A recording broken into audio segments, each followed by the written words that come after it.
Henry! So you finally came. Welcome to my workshop.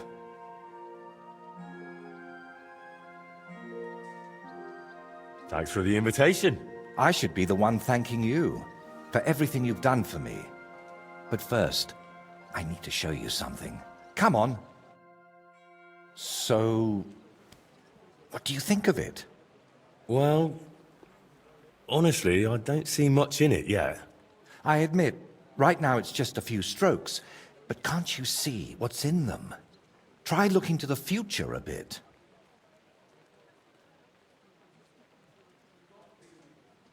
Well, judging by how excited you look, I'd say this will be your great masterpiece, right?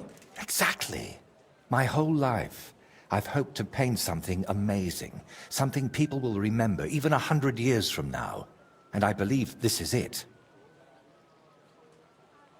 Well, that makes me happy. So what's it gonna be when it's done? An altar. The greatest and most magnificent thing you can ever paint. Frescoes of hunting scenes are nothing compared to this. The abbot of Sedlitz monastery got a St. Vitus relic from Sigismund and wants to redesign half the chapel for it. The best craftsmen in the entire town are working on it. The best? So how did you end up involved in it? What the hell are you doing here? I just wanted to greet an old friend. It must be 20 years since we last met. While I was painting for the lords in Italy, you surely didn't even set foot outside Gutenberg. Is that why you came? To strut around? Not at all. I came to console you. That big commission of yours for Sedlitz. Well, it seems the abbot finally came to his senses and picked someone better. What? That's impossible. The abbot and I have an agreement. You had an agreement. Don't tell me you've learnt nothing since the last time. How dare you? Go on then. Spit it out. You forgot your manners, it seems. It's always a pleasure talking to you. Take care, Vojta. Now, I really must be off, but do stop by the baths at the horse market sometime. We can reminisce about the good old days. And if you ask nicely, I might even let you watch me paint. Who was that? His name is Bellissimo, and he paints too. And why did he treat you like a leper? Let's just say we haven't been on the best of terms for quite some time. But that's not important now. You're always saying that. This isn't important. Leave it be. Now's not the time. I can't tell you that. Damn it, Vojta, I'm trying to help you. But how am I supposed to do that if you won't tell me anything? Oh, all right. Years ago, Bellissimo and I studied together. And we were actually friends, in a way. He was the one who suggested I start going by some Latin name. He said it would make a better impression outside Bohemia. His real name is Bella, but he started calling himself Bellissimo. It never really caught on here, though. People called him Bullshitimo. And it suited him. He turned out to be a proper backstabber. We haven't spoken for years. Did I hear that right? He stole your commission for your big project. I'm afraid so. What do you plan to do now? As far as I can tell, I have two options. Either tuck my tail between my legs and forget about the job, or find a way to get rid of Bellissimo. How the hell did that bastard pull it off? I had an agreement with the abbot. Giving up is not an option. So, we need to get rid of him. We? Of course. You've got a problem, and I've got empty pockets. We can help each other.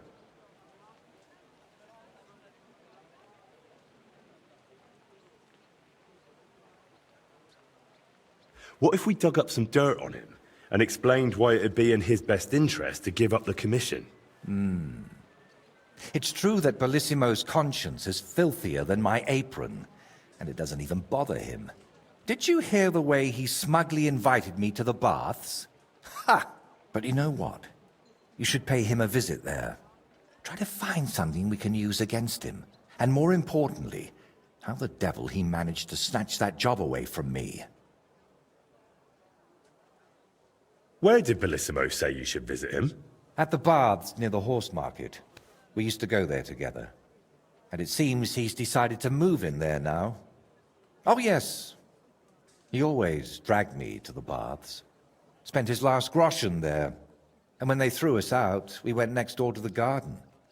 Bellissimo even set up a small workshop there for himself. At that time, I had no idea what kind of scoundrel he truly was. Do you think he tells his secrets to the bathmaids? Girls usually don't care much for the ramblings of an old rake. What do you mean, old? Bellissimo's 6 months younger than me. And you'd be surprised how captivating he can be. People always ate out of his hand. Even I once did.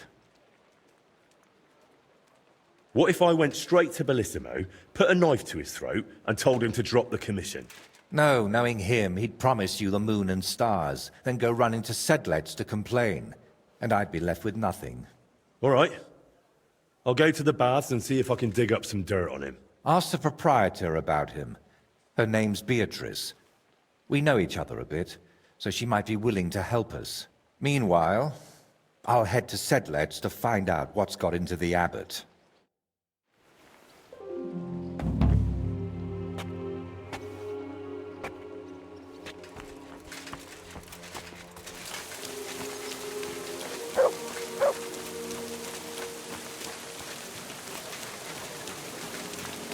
Taste the delicious Kuttenberg wine from the best grape. You have a kind mind. Hey, man. Captured, and the others set up an army camp just outside the town. Then let's just hope the lords don't take offense. And in the meantime... Oh, no, you. I just wanted to know if she's feeling better. It was nothing, just a slight cold. Aye, a man would be calling for the priest.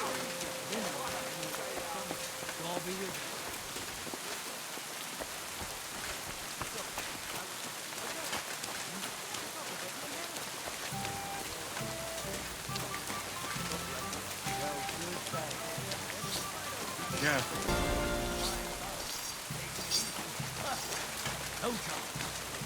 Tell from just looking at you. But you shouldn't overdo it. Strain yourself too hard and you'll make yourself ill. The customers have been singing your praises Excuse me? recently. I do the best I can. I'm glad to hear it. Well, What do you want? I hear your services here are so renowned that even one famous painter comes to visit you. One? Well, we've entertained whole crowds of painters here. Sadly, most of them have a bit of trouble keeping their brushes firm. Interesting. The one I'm looking for is called Bellissimo. Oh, him. Oh dear, what's he done now? Do you expect him to do something? Well, I'd say he's already done something, and probably rather nasty, since suddenly he's acting all saintly. But I don't buy it. What's the point of praying if he gets drunk like a pig every evening afterward? Well, I don't really know the man, but I'm interested in painting, so I thought it might be useful to have a little chat with him.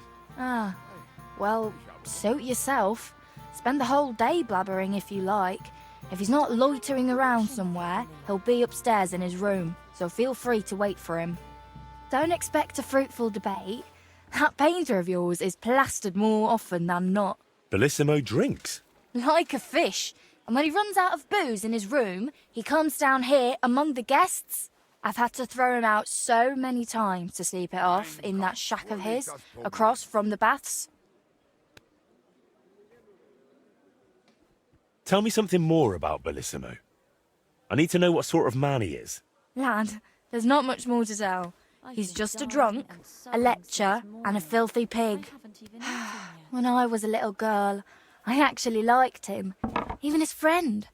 They were always laughing and sketching something. But then I found out what a scoundrel he is. And the fact that he kneels to pray in his old age now and then, just for show, doesn't change a thing.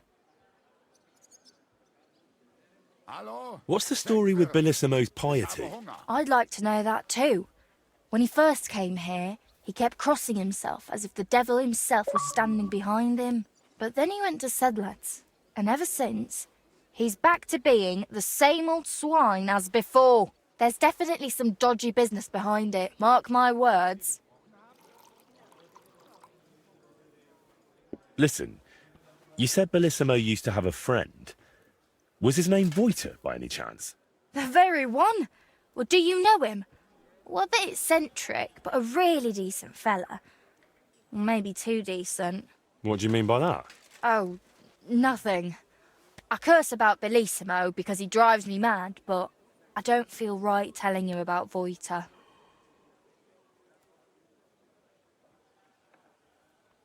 You can tell me. Voiter is my friend. I'm helping him with something now, but you know him. He doesn't tell me everything. And I'm afraid that without the whole truth, I might only end up harming him. Fine, all right. You know, Voiter and Bellissimo were friends. Well, friends. Bellissimo kept dragging Voiter around, and Voiter was too meek to say no.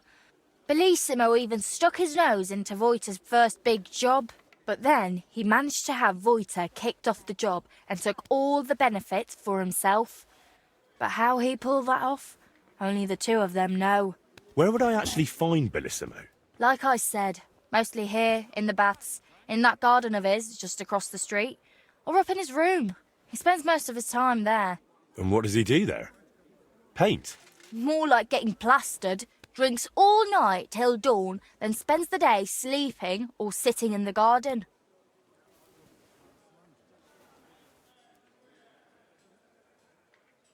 Can I find Bellissimo somewhere else?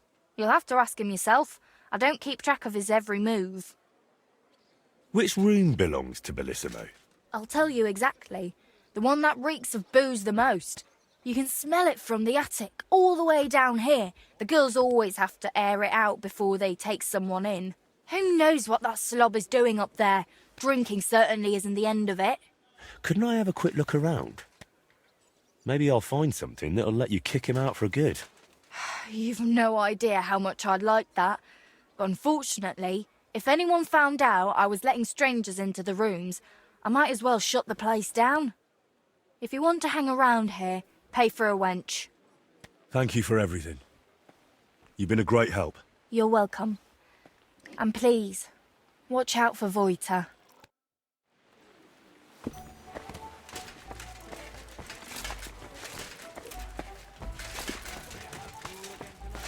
Aye, of course.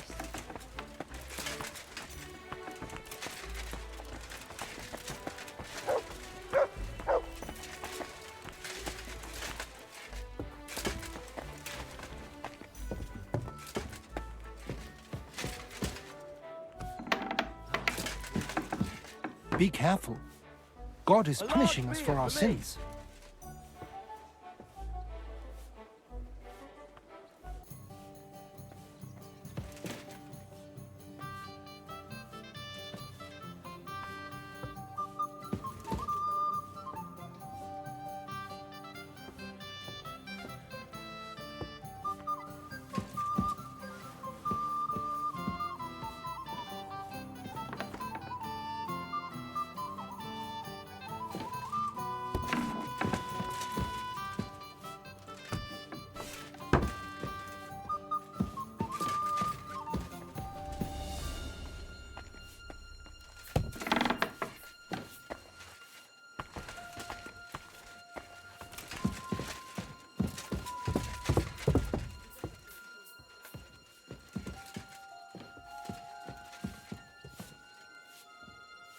Ugh, reeks of booze in here. This must be Bellissimo's room.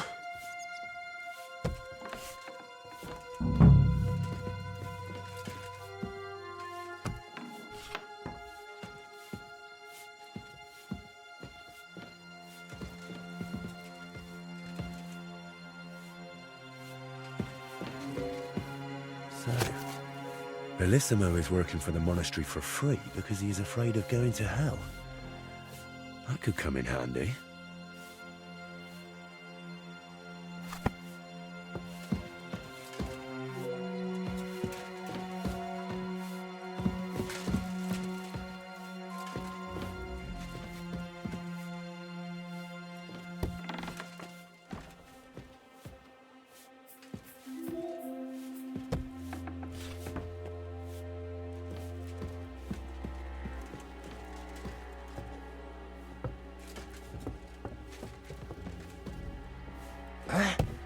Who goes there? Oh, it's you. Sorry. I apologize.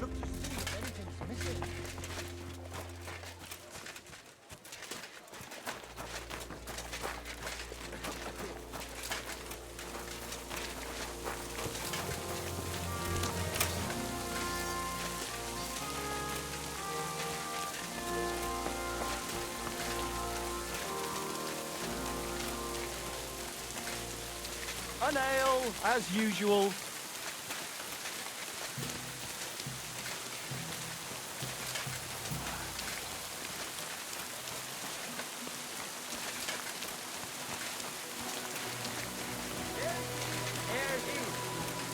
The city council has decided to help King Sigismund's army to keep watch so he can sleep peacefully.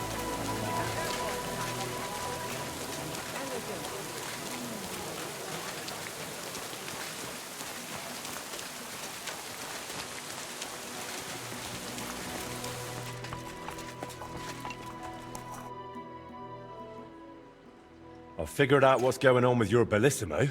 I'm really trying. Honestly. What? What did you say?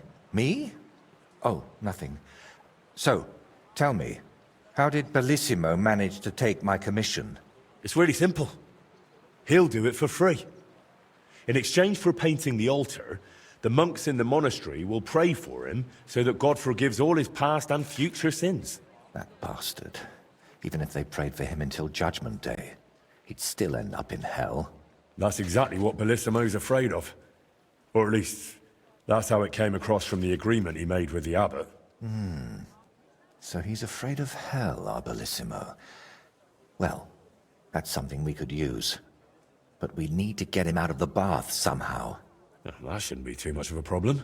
Beatrice told me Bellissimo drinks in his room, but when he runs out of booze, he goes downstairs and causes such a ruckus that they have to throw him out. After that, he sleeps in his workshop, in that garden across from the baths. Oh. Well, that's perfect. An isolated place, away from people. If we set it up properly, he might just fall for it. Fall for what? That the Horned One himself has come for him. Now this is getting interesting. What's your plan? It's simple. First, we need to get Bellissimo drunk enough to be thrown out of the baths, but instead of a cozy bed in the garden, he'll find the Prince of Hell waiting for him. You'll disguise yourself. I'll disguise myself. Bellissimo would recognize me, for heaven's sake. And in the disguise, you'll tell Bellissimo he's damned to hell. And if he wants to save his soul, he'll leave Kuttenberg and beg the Pope for forgiveness. Actually, both of them. And then farewell, Bellissimo. Settle its altar, here I come.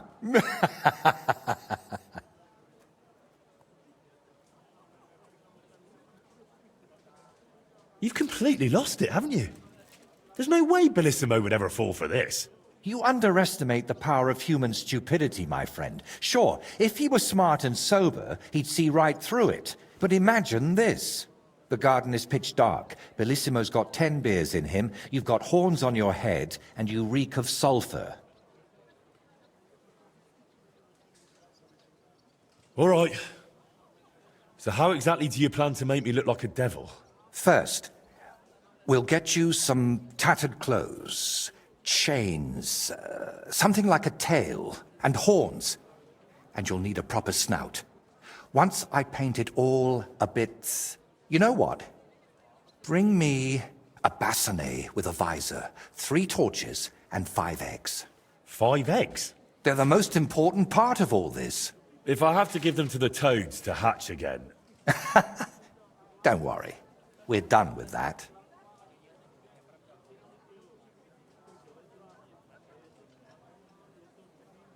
So, I heard this isn't the first time Bellissimo has taken your job. How did it happen before? I don't really know. We were painting the Guildhouse crest here in town. Everything was going fine. But one morning, when I arrived, they threw me out. They said Bellissimo would finish it himself, and if I dared complain, they'd make sure I never painted another stroke in this town. How that bastard pulled it off, I never found out. And honestly, I don't even want to know anymore.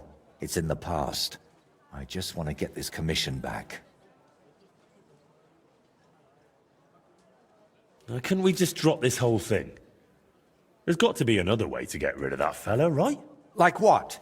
He's painting for free, so now I should pay to do my job? Or maybe I should nicely ask Bellissimo to leave. Not exactly, but we could try something a bit less crazy. Henry, my friend, you trusted me with the basilisk and Velez, so trust me now. I know Bellissimo. He's always been a chicken shit. This will work. And how do you plan to get Bellissimo drunk? The madam said he drinks in his room and only comes downstairs when he has to. I'm not saying I've got everything figured out yet, but I'll definitely come up with something before you get back. All right then. I'll go and get those things.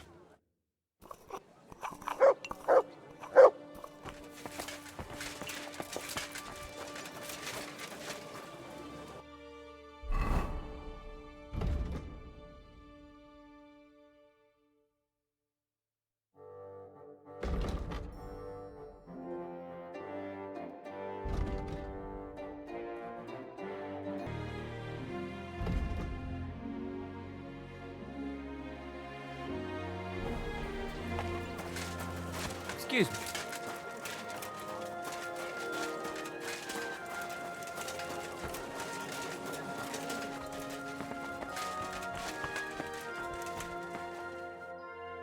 Wie geht's, mein Herr? What do you have for sale?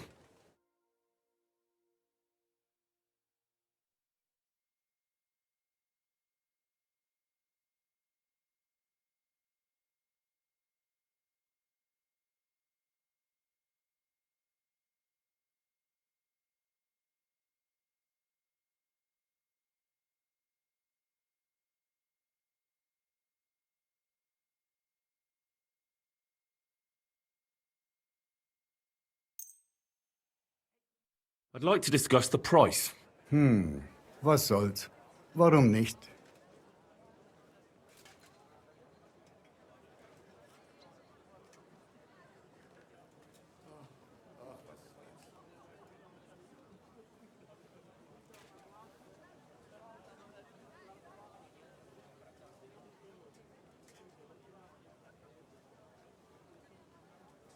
Ja, das ist gut.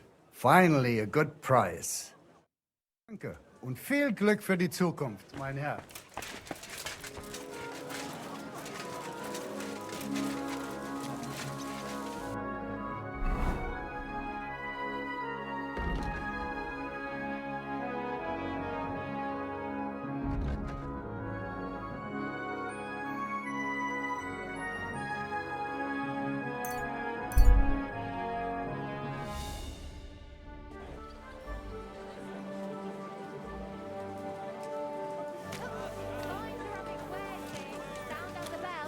Honey pies! Pies like no other. Melt. Doors closing, last chance.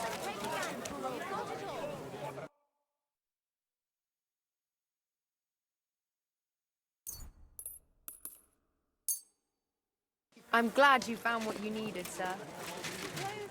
A fine day for some fine wares. Come and take your pick.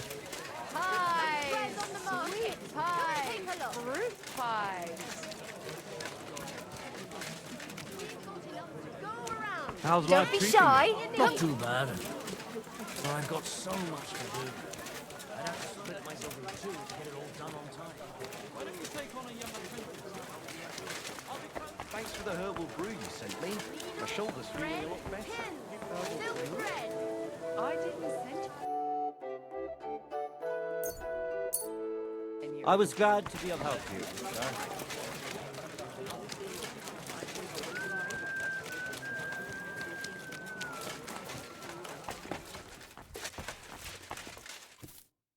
What can I do for you, stranger? Show me your wares.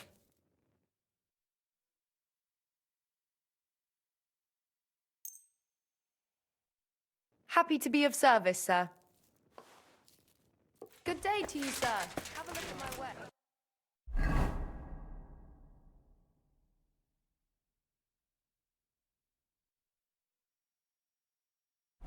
But be careful.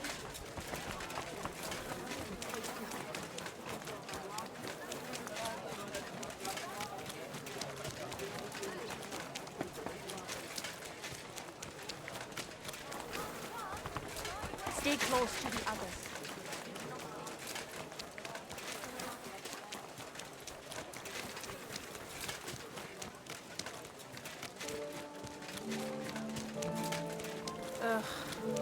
Greetings. Good day.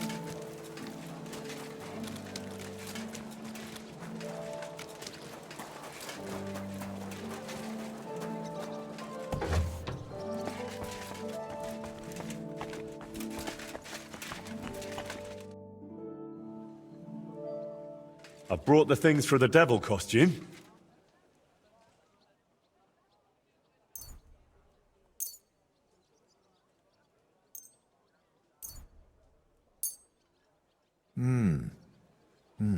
Yes, this will do. Come on, let's get to it.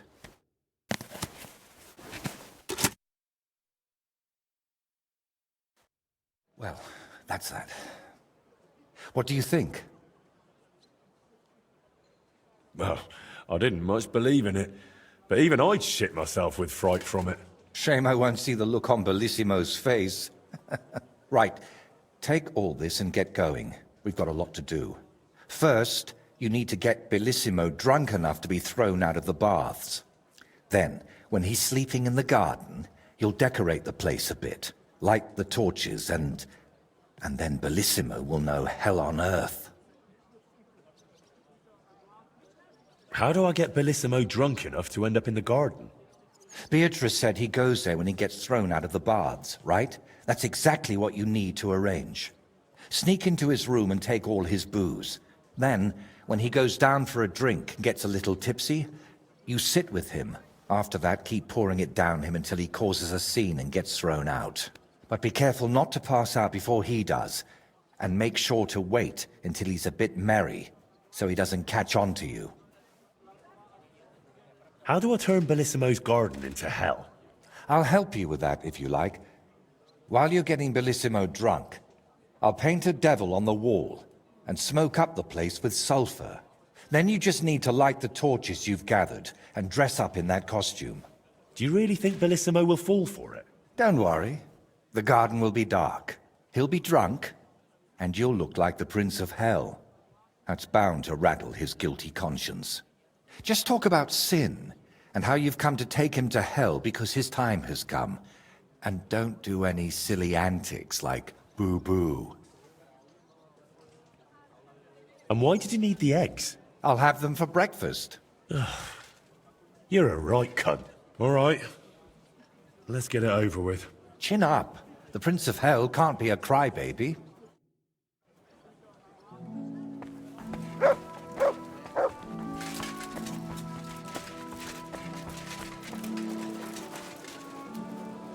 Oh, it's you! Back already? Looks like it, doesn't it?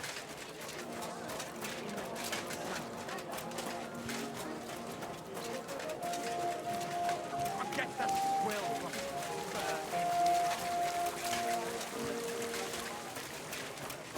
That's city tournament. What's an occasion, eh? Will you go?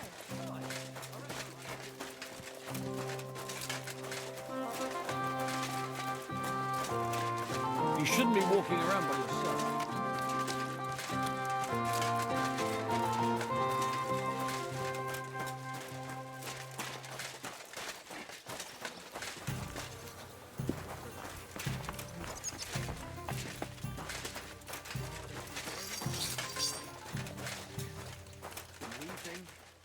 I can do to all the day.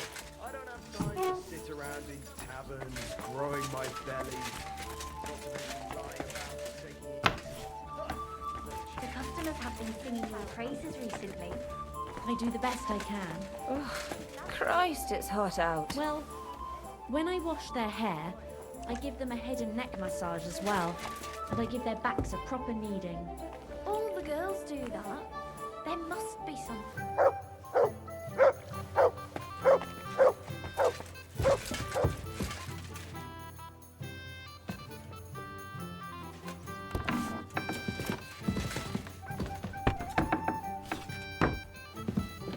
You shouldn't be walking.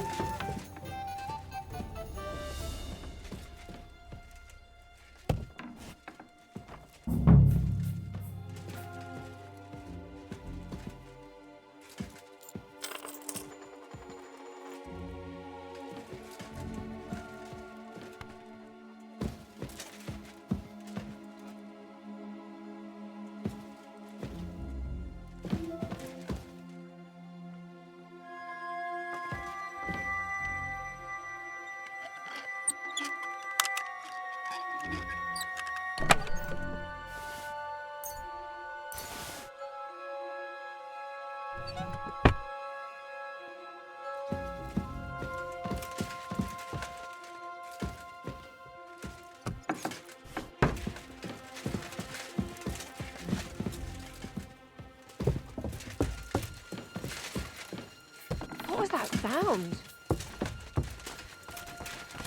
Excuse me.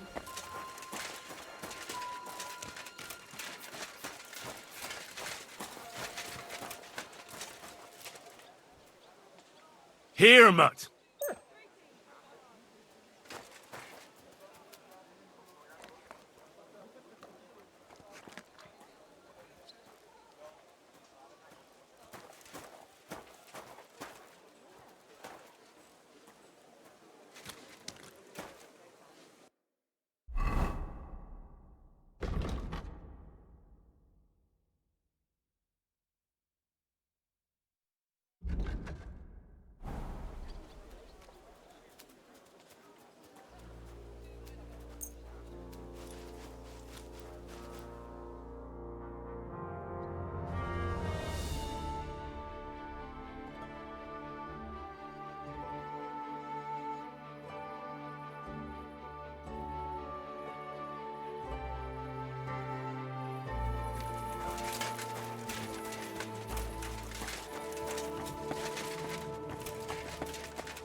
I'd like a beer.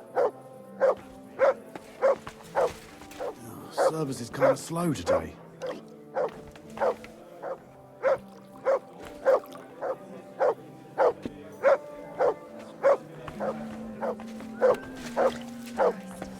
What a day that was.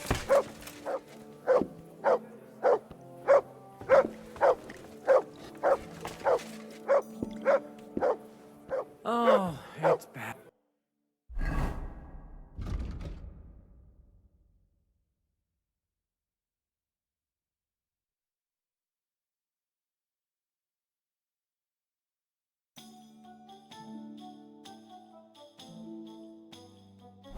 All bad.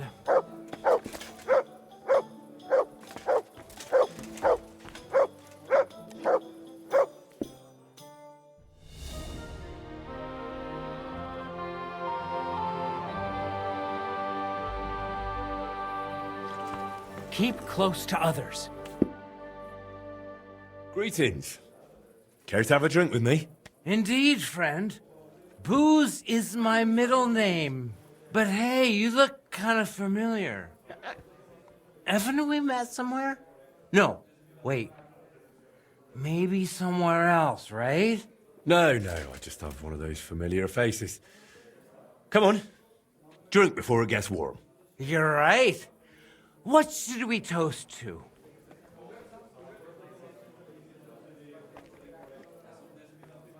To our dear mothers, thanks to whom we're in this world. That's sweet. To mothers, then.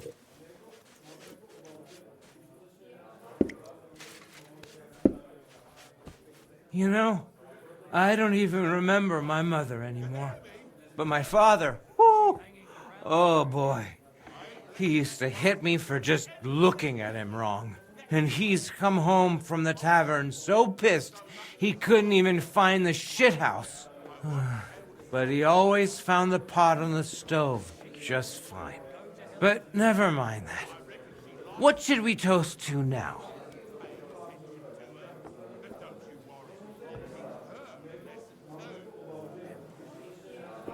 To truth. The only path to freedom.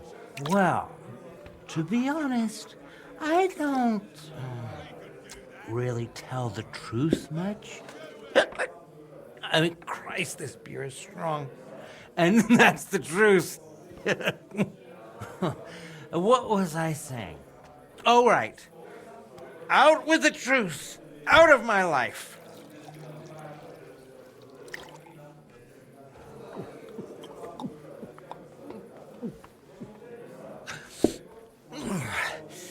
I don't know about you, but I'm still thirsty.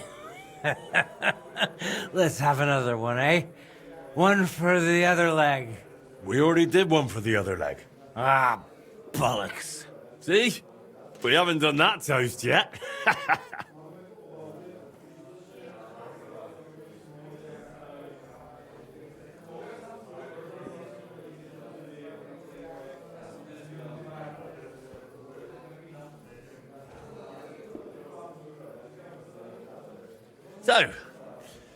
So, good health. Aye, good health.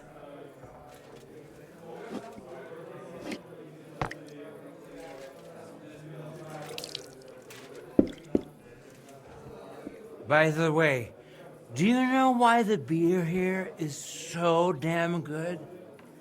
It's got a certain secret ingredient. Eh? What?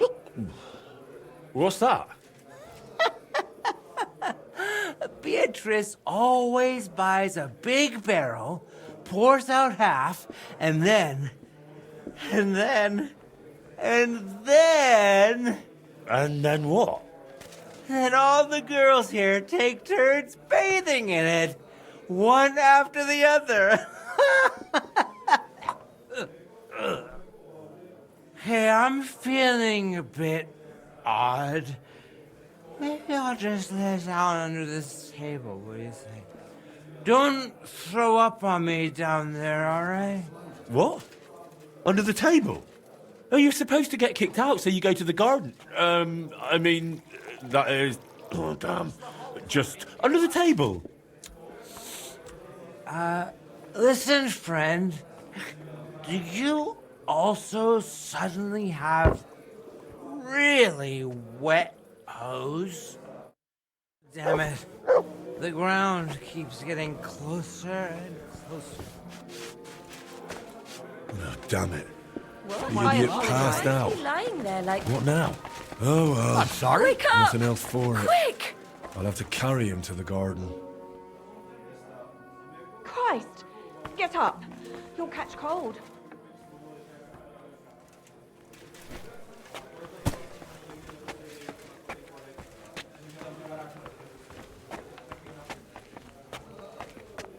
Are you Customers right have in been the singing your head? praises Where are you recently. taking him? I do the best I can.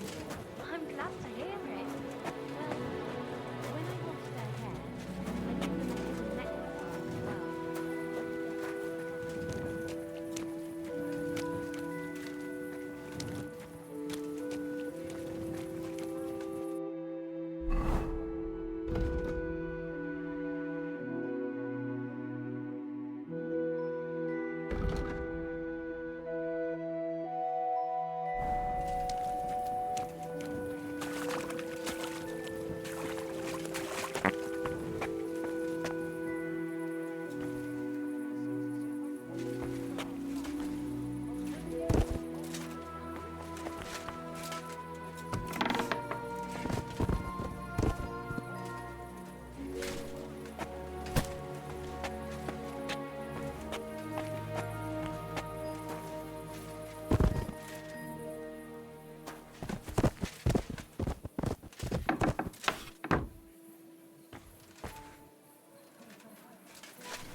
Sleep sweetly, Bellissimo.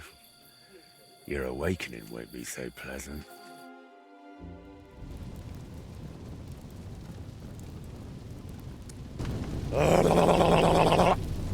What the hell is all this racket?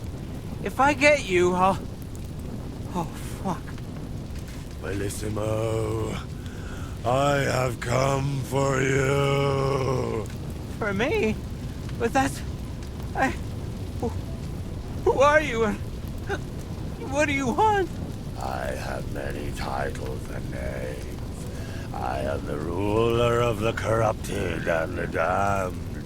And you are coming with me. Straight to hell. But wait, there must be some mistake. There are no corrupted souls here. I'm a good man. And more importantly, a good Christian. Maybe you've just lost your way, huh?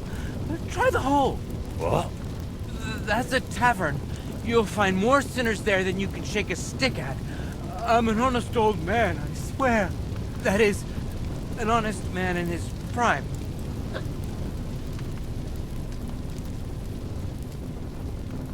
Tell me, is it honest to lie with harlots?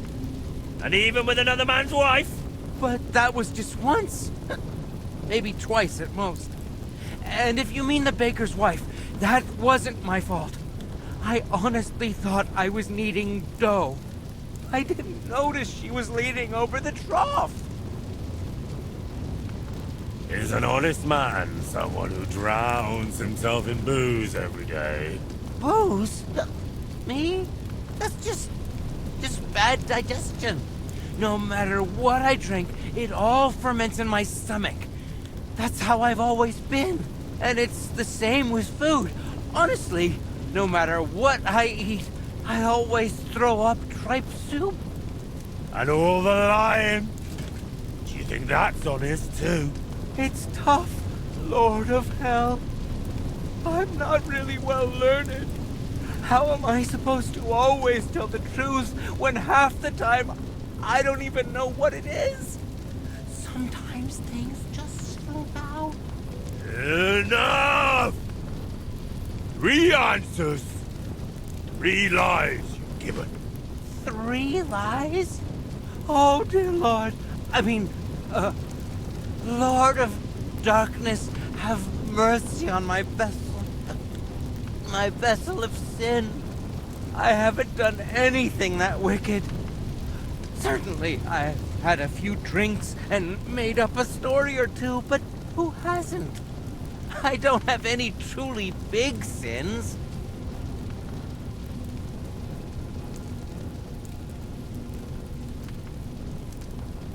Nothing big, you say? What about the way you treat women? What if I did to you what you do to them? 10 dozen and 11 devils would take their turns on you, over and over, until they fucked your soul out of you. Oh, Christ. Anything but that, Lord of Hell. I wouldn't even be able to count that high. And they'd have to keep starting over. Please, I've repented. Doesn't that count for anything? Call that repentance? Having a mass said in exchange for a painting, that's just greed and avarice. Please, Lord of Hell, give me one more chance. Just one. Tell me what to do, and I'll promise I'll make it amends. Very well. If you leave immediately on foot for Rome, never looking back, praying 3 Hail Marys in every town along the way, and finally asking the Holy Father for forgiveness, I'll spare you. I swear, I promise by all that's holy, I'll pack up first thing in the morning. Did you not hear me? I said immediately. Right now? But it's so dark. As dark as your soul, bullshit-imo. Shall I tear it to shreds? No, please. That won't be necessary. If now, then now. Thank you, Lord of Hell. I promise I'll do everything just as you said.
Dad, how could one person have managed all those sins?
Oh, you pooch.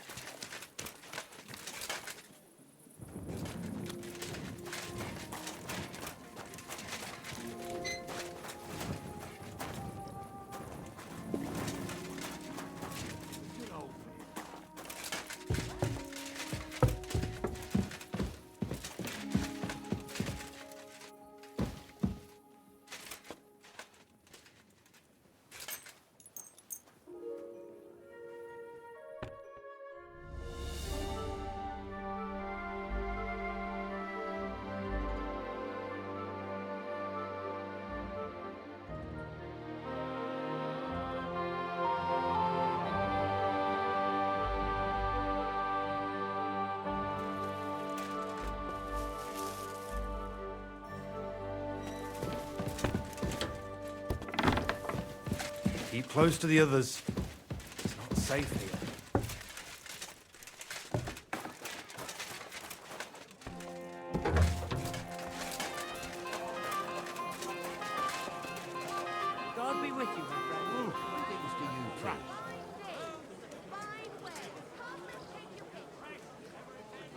Here, mutt.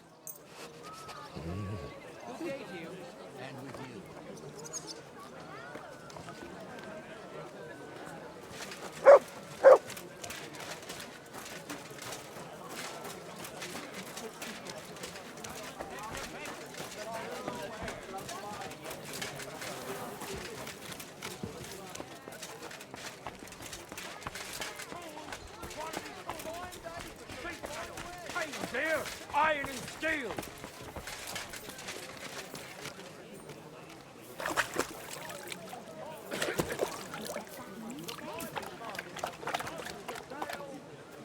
God be with you, and with you.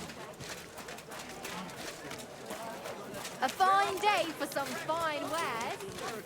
Come and take The your best pick. wares on the market. New wares. Come and take a look. Morning. Come and have a look. Right, good hair.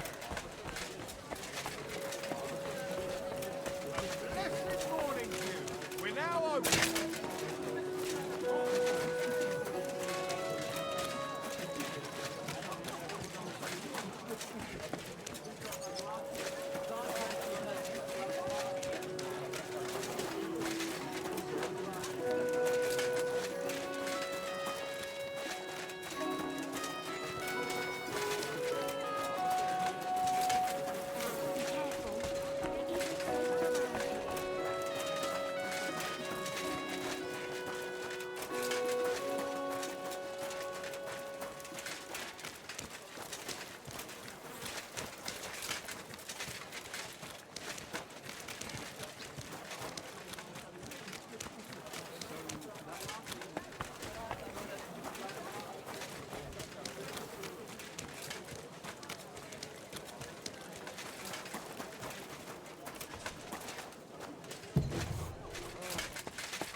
Congratulations, my friend.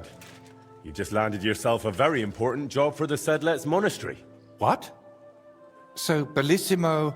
Well, for some unknown reason, he decided to walk all the way to Rome to beg the Holy Father for forgiveness. You really pulled it off, Henry.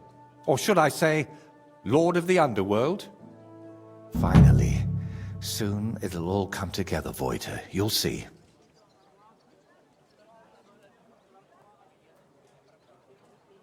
I'd really like to know about your past. After Burkhard, the Basilisks, and Bellissimo, I'm a bit worried what else could be in store for me. I'm sorry you feel that way. And you're right. You've done so much for me. You deserve some real answers. Go on then. It's just that... You have to understand, there are things I haven't spoken to anyone about in quite some time. And some I've never spoken about. But I have an idea.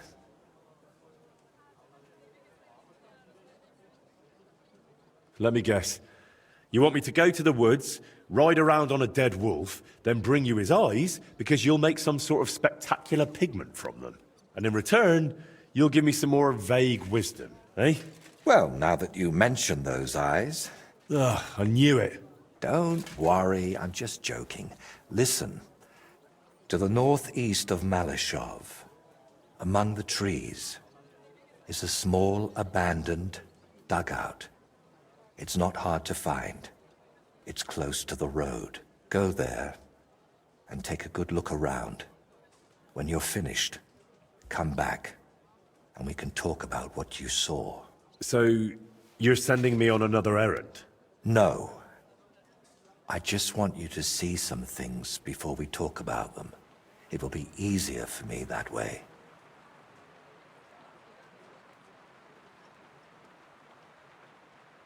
So, I'm not going to find anyone who robbed you, who you want me to interrogate, or that's been living in your head for years? Not this time, my friend. Really. I used to spend a lot of time there. And I feel that once you see it, it'll all be easier to explain. All right, I'll go there. But, if there's another odd surprise waiting for me there, I'll show you.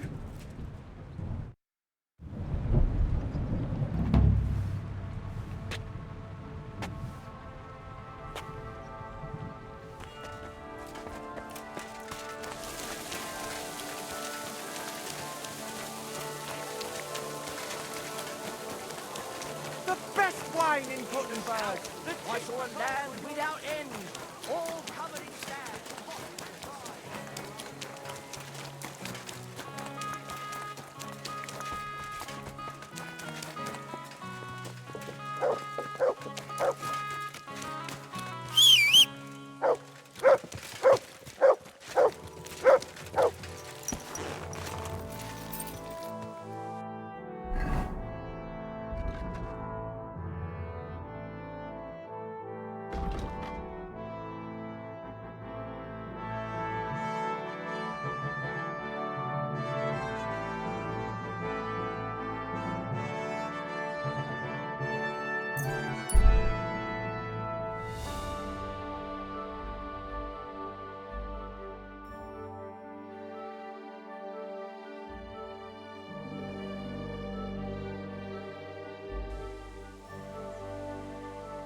Young man, come here. What's going on? What are you doing here? Friend, welcome. I'm glad you're passing by. At least I won't be celebrating alone. I'm a father. My first son. Well, congratulations are in order. What's his name? Oh, Jonty. His name's Jonty. I wish Jonty the best of health then. My sentiments exactly. Best of health. You have to drink to him with me. I've got some fine brandy here. Come on, let's drink to his health. All right. May he grow strong, and to Jonty's health.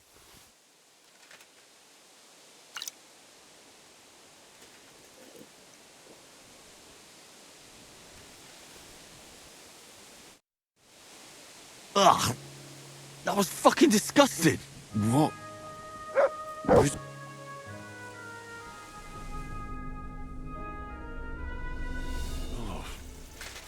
Fuck! What was in that drink? Oh, Dopperdelle! That horse and robbed me!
I'm at your service, sir.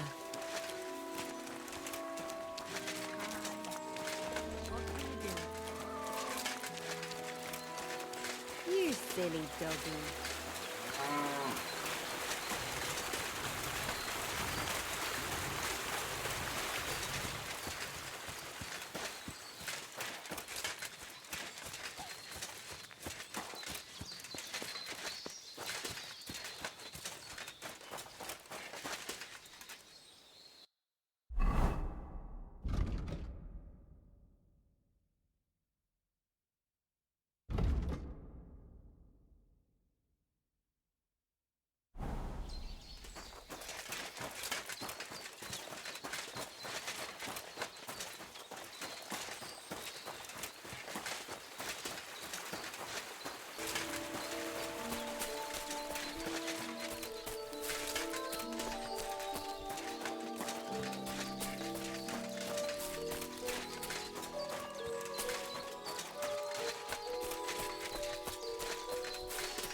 this where Voita wanted me to go? But there's someone living here. Ugh. I suppose I'll ask if he knows anything.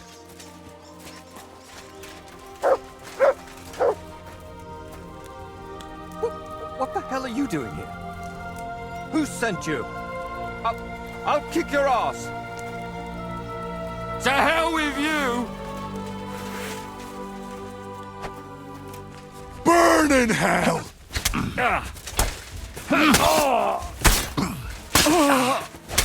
Mercy! Spare me! Well, have you calmed down? Please, don't kill me! I won't kill you, but I want you to answer a few of my questions. Why did you attack me? I don't want nobody here. People are nothing but problems and pain. What do you mean? Don't look, Libor. Just don't look. What? Who's Libor? What are you talking about? Wolves! Get away from him, you beasts! Libor! Libor, get up and get the shovel. We can't just leave him here like this. Leave who? Damn it, man, what are you babbling about? Is it you? My friend! I can hardly recognize you. Wait, do we know each other? How long has it been? A year? 2? Do you still talk to Voita? Voita? The painter? You know him? No, that's not possible. Voita is dead. He can't talk to nobody now. No. Voita is alive and well. He's the one who sent me here. I don't know how to tell you, but Voita, they killed him. I see. So, who killed him? Burkhard.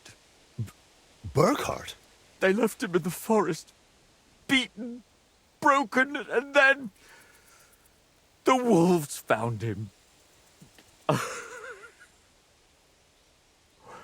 Where am I? Who are you?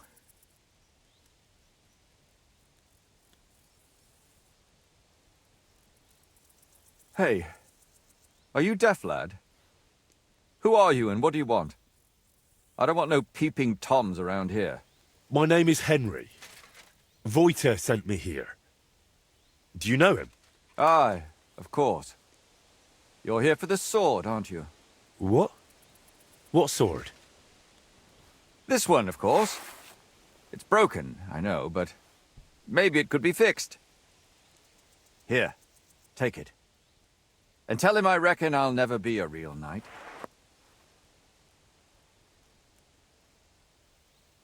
Wait, why don't you want the sword? All it does is make me all confused. Besides, it suits you a lot better. Please, take it.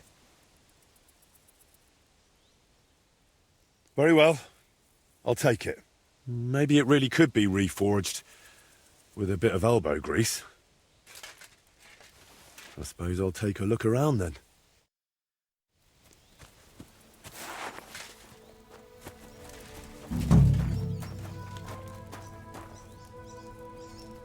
This doesn't seem particularly healthy.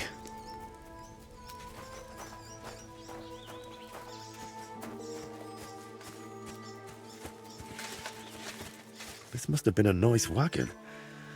Now it looks like someone dropped it off a cliff.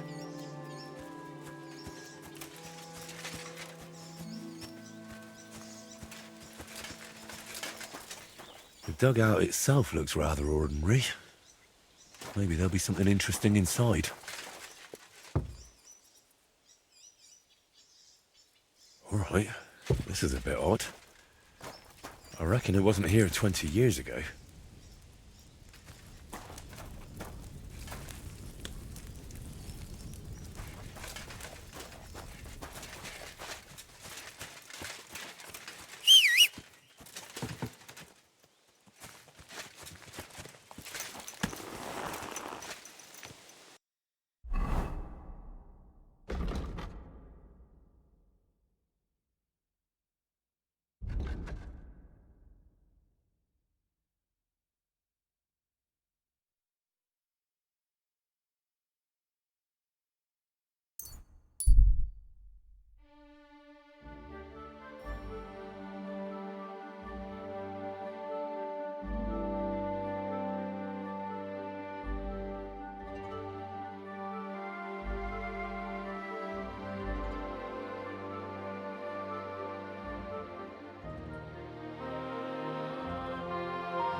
still have any of your What is happening in our city?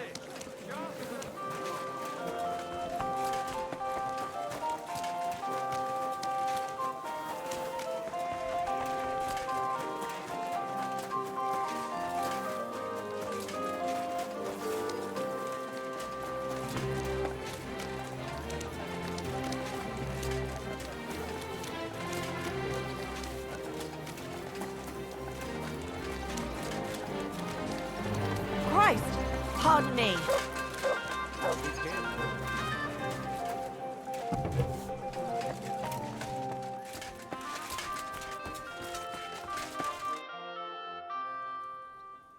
I went to the dugout you mentioned.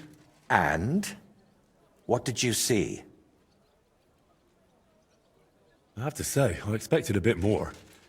Place was a wreck. I beg your pardon, my lord. I only hope you didn't contract gangrene or mites. Very droll. I found an old wagon near the dugout. At least what was left of it. Don't even remind me. Me and the lads borrowed it from Farmer Tokchek. Without his permission, of course. We used to drag it up the hill and ride it all the way down. That is, until we crashed it into a tree. And it ended up in pieces. Only old Tokchek started asking around about it. So we hid it under a tree near the dugout and pretended not to know anything. Well, it wasn't as abandoned as you said it was. There's some sort of madman living there. What? A madman? That's strange. Unless... No, that's impossible. Did you talk to him? What did he say? He didn't say anything. He just lunged at me and tried to kill me. Eventually he calmed down, but then he started spouting nonsense. Like he didn't even notice I was there. He mentioned you, someone called Libor, and Burkhard. He said Burkhard killed you. That Voiter is dead. And now you're worried you've been talking to a dead man this whole time, eh? Really? Sounds like a coincidence.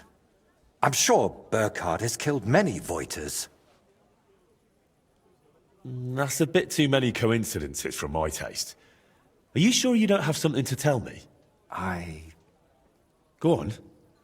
You know you can trust me. You see, that dugout, we always used to meet up there, me and my two friends. Libor, who it seems you've met, and Voiter. Wait, so you're not Voiter? I am, but I wasn't always. I only started calling myself that after Voiter died. So what's your real name? I told you. Voiticus ex Aridus. You said it's the same thing, just in Latin. Besides, you're Czech as can be. Very well. Originally it was, I don't seem to recall. My God! I haven't used my name in so long, I can't remember it anymore. And this real Voiter, he was your friend, right? Aye. Though I wasn't much of a good friend to him. Everything that happened, it was my fault. They killed him because of me. Why do you blame yourself for Voiter's death? Because it was my fault. If I had been there for him when he needed me, I may as well have chased him into Burkhard's grasp myself. What do you mean? Well, just like in the Trotsky region, Burkhard gathered a band of lads around him, and Voiter was one of them. And me and Libor didn't like it. So we tried to convince him to stop. Only Burkhard found out, and he made an example out of Voiter for anyone who'd think to betray him.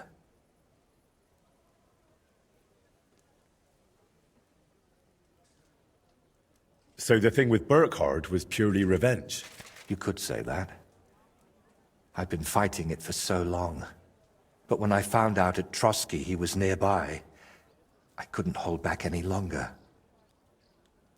So you knew Libor lives in the dugout? That's why you sent me there? No, I really thought it was abandoned. The last I heard of Libor was that he ran away from home. I thought I'd never see him again, and I can't say that bothered me. After they killed Voiter, I couldn't look him in the eye. What did you want me to see in the dugout? Nothing specific, just the place itself. I used to spend time there with my friends when we were lads. We liked it there, and deaf Ludwig let us play there as much as we wanted. I spent whole days up on the roof, just admiring the surroundings and drawing. That is, until I fell through it. So you weren't going to tell me about Libor and Voiter? I wanted to, but I didn't even know how to start.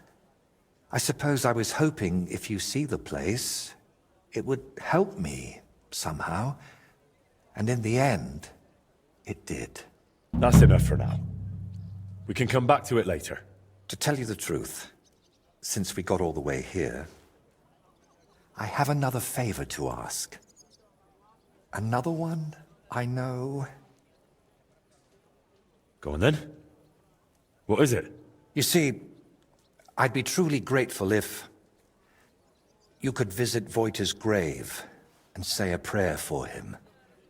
I reckon nobody's done that in years. I know I haven't.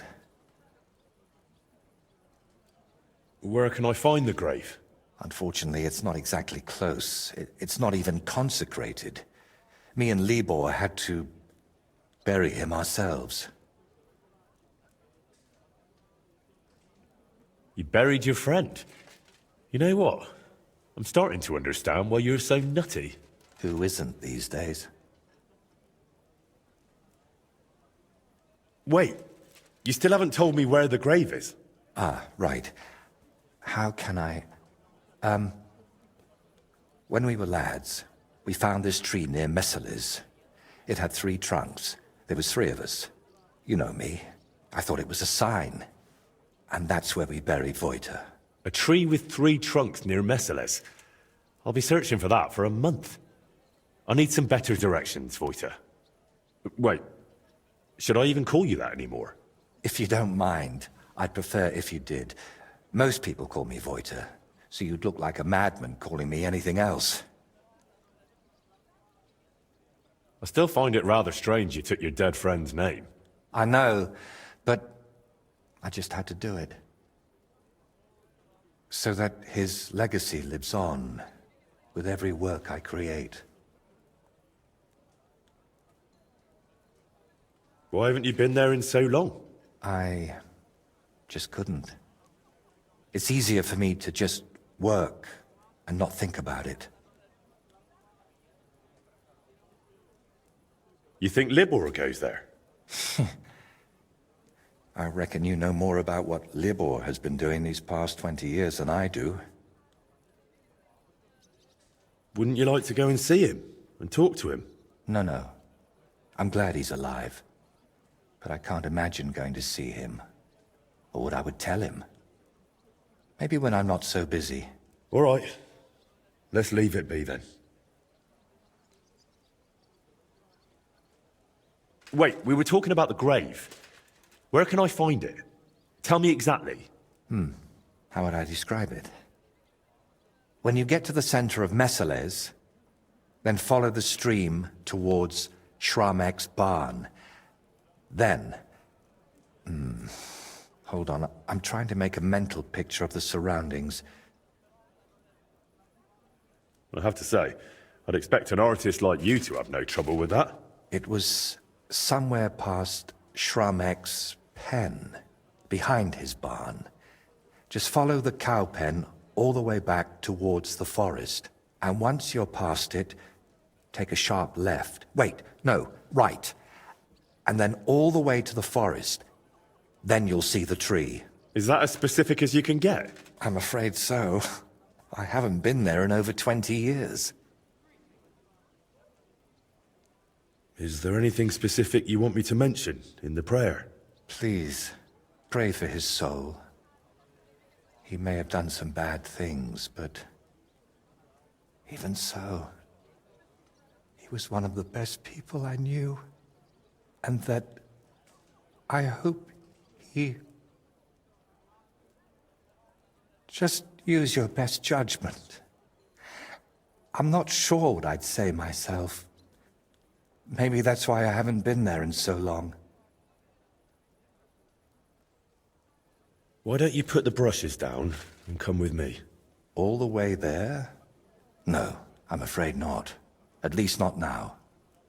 To be perfectly honest, one of the reasons I'm sending you there is so you can tell me how it looks, before I work up the courage to go there myself.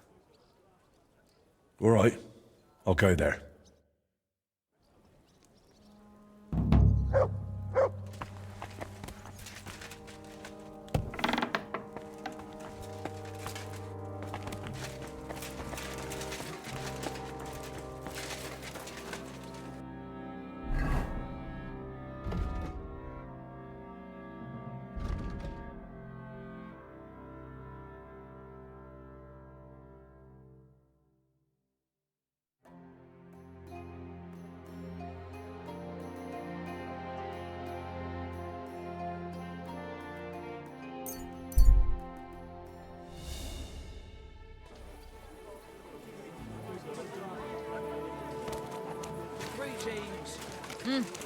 Greetings.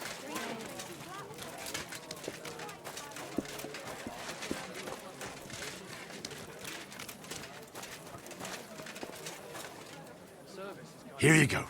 Take it.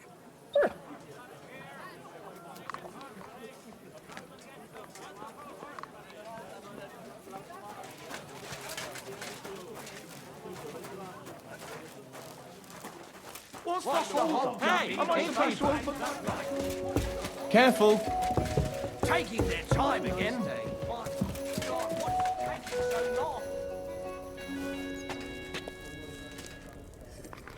I'll have a jug of wine.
Come in here. It's time you all heard the truth. We've survived drought, we've survived floods, plague and fires, and failed harvests. But now we face a far greater catastrophe.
Whoa, whoa.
From here, we should follow the stream towards a barn.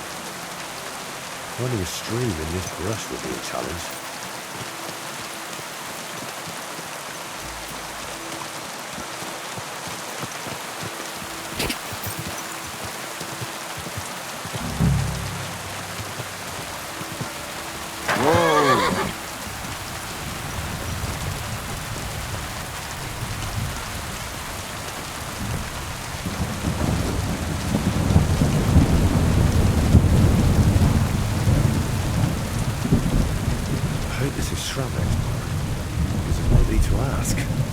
To go next?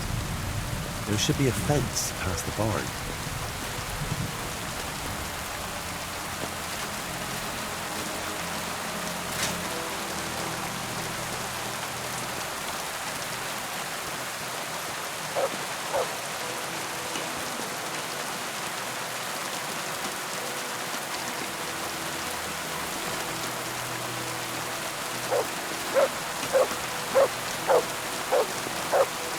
What have you found, boy?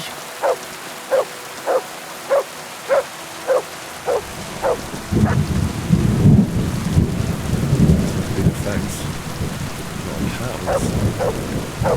Now to get to the other side. Out there by the woods.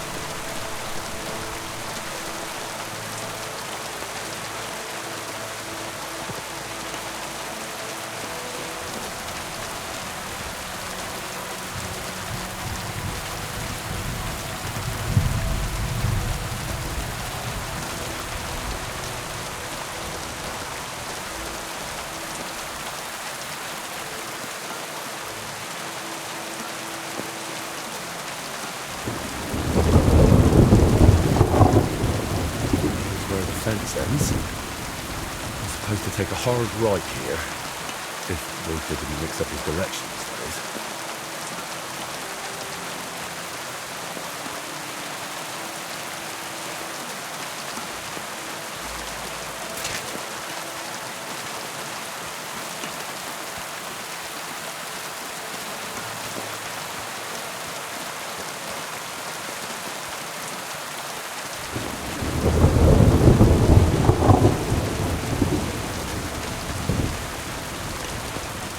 Be the tree. The grave must be somewhere nearby.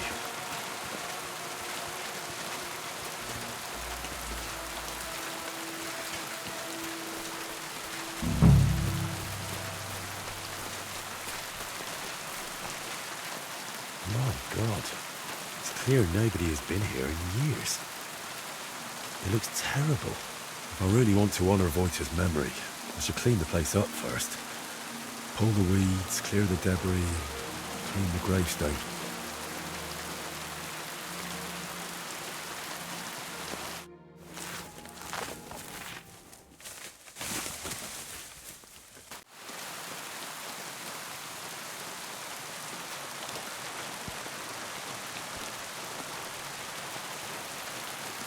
Heavenly Father,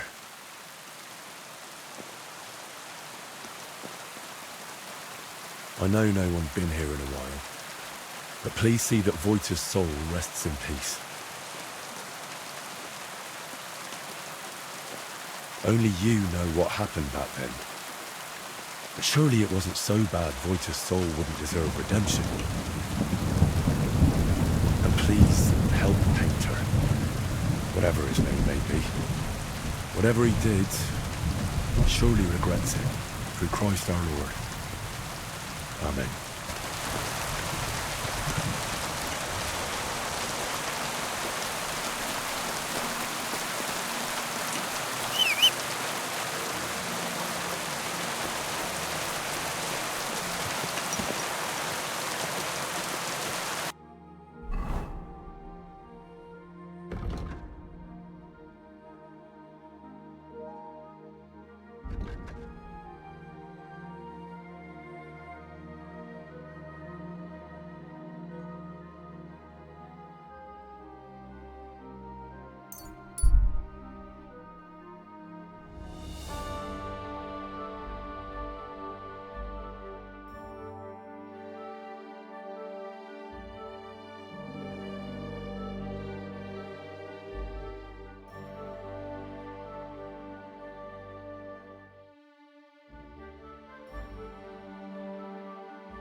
You silly doggy.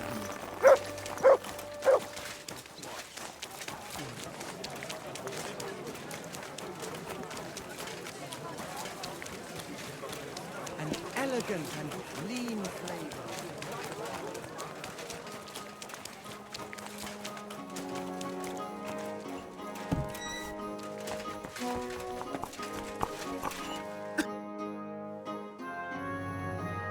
I visited Wojta's grave.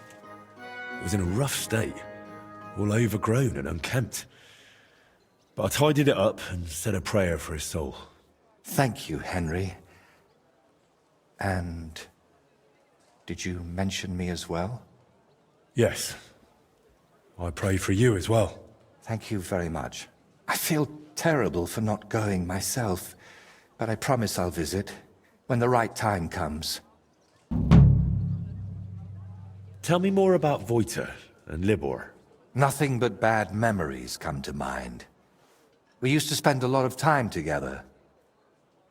But as we got older, it all started to fall apart. I devoted myself more and more to my painting, and Libor, as the son of a bailiff, dealt with his father. Wait, Libor is the son of a bailiff? Aye, but it doesn't matter much these days. His mother died shortly after he disappeared, and his father, who knows where he ended up.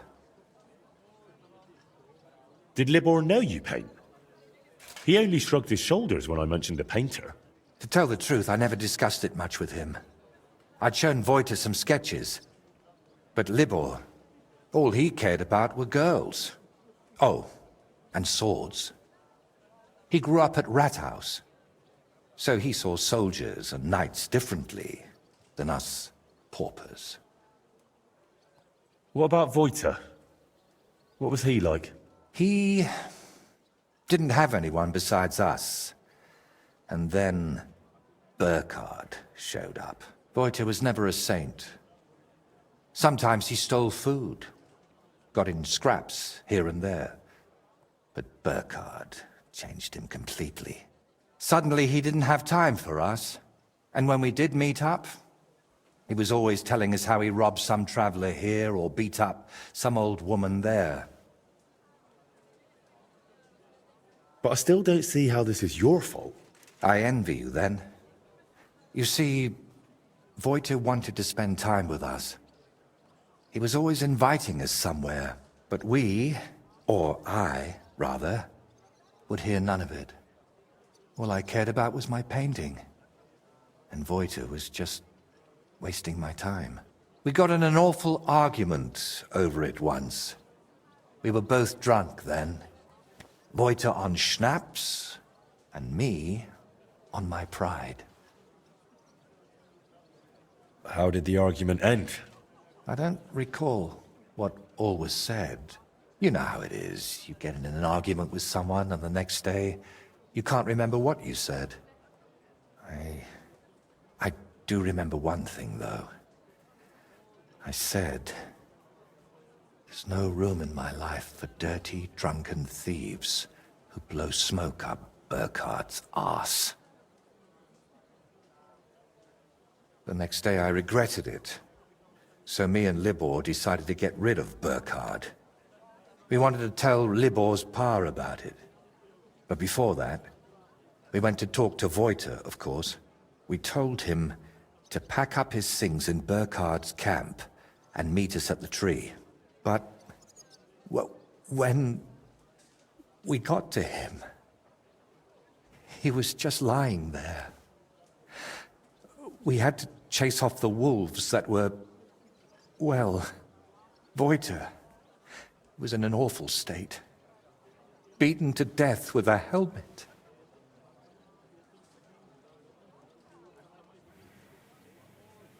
We chased off the wolves, but Libor was inconsolable and wouldn't stop crying.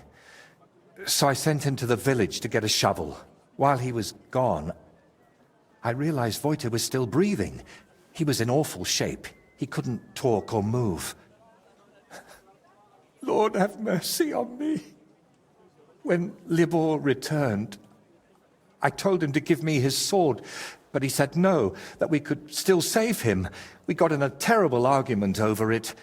In the end, it was Libor who put Voiter out of his misery. Then we buried him. Not in hallowed ground, but still better than behind the cemetery wall. You were bloody lucky. Burkhard could have killed you, too. You know, in the end, I reckon Voiter never betrayed us. But that didn't stop me from looking over my shoulder.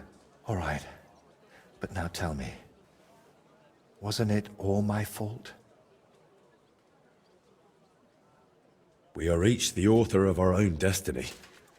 Voiter joined up with Burkhard, and it cost him his life. What's important is where your decisions lead you.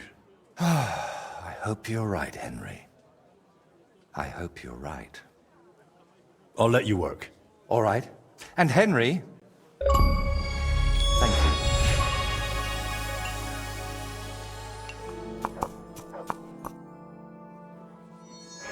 Can I still help you with something? Or do you already have everything you need for your opus magnum? No, a helping hand is always welcome. I need to wrap up all the commissions I've started, and I can't manage it on my own. Lately, I've been painting maybe too much. The last ones were a signboard for the armorer, and decorations for the fortress in Shitoki. But I haven't been paid for either yet. So you want me to go and collect the coin? With a beggar's sack in one hand, and a hammer to break some bones in the other? It won't be that wild. I'll take care of the armorer myself. But if you could go to Pshitoki instead of me, I'd be very grateful. It's a bit more complicated there. How so? The bailiff there promised me a precious stone as payment for the decorations. Lapis lazuli, from which the most beautiful blue under the sun can be made. But then he changed his mind and wanted to pay me in groschen, which I naturally refused. I want that stone.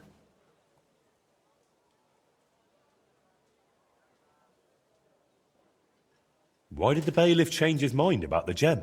Oh, he started telling me it's his lucky talisman and that he'll still need it. He's building a fortress for the gentry there and he's expecting an inspection or something. Wouldn't you prefer a groschen? You could spruce this place up a bit. How much did he even offer you? It wasn't a small amount, I'll admit, but this is a matter of principle. Promises must be kept, and you can't mix ultramarine from groschen. And are you sure the bailiff actually has this gem? He might just be trying to string you along. I've seen it. Well, just for a moment. He doesn't trust anyone with something like that and keeps it in his pocket. But he's definitely got it. And how do you imagine I'll get the gem off the bailiff, if he wouldn't give it to you? But you, Henry, are a man of many talents, aren't you? You'll think of something.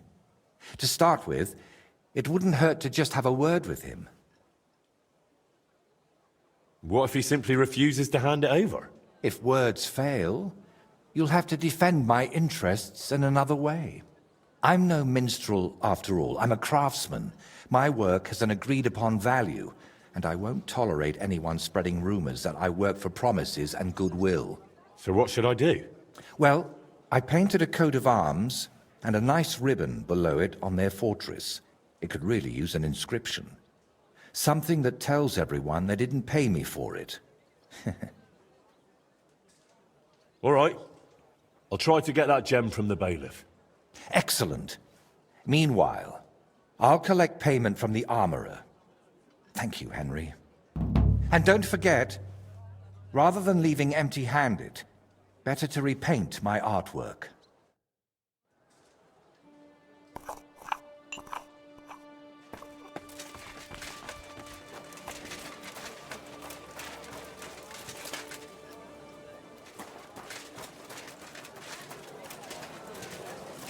Wine! Try some wine from the Gutenberg vineyard!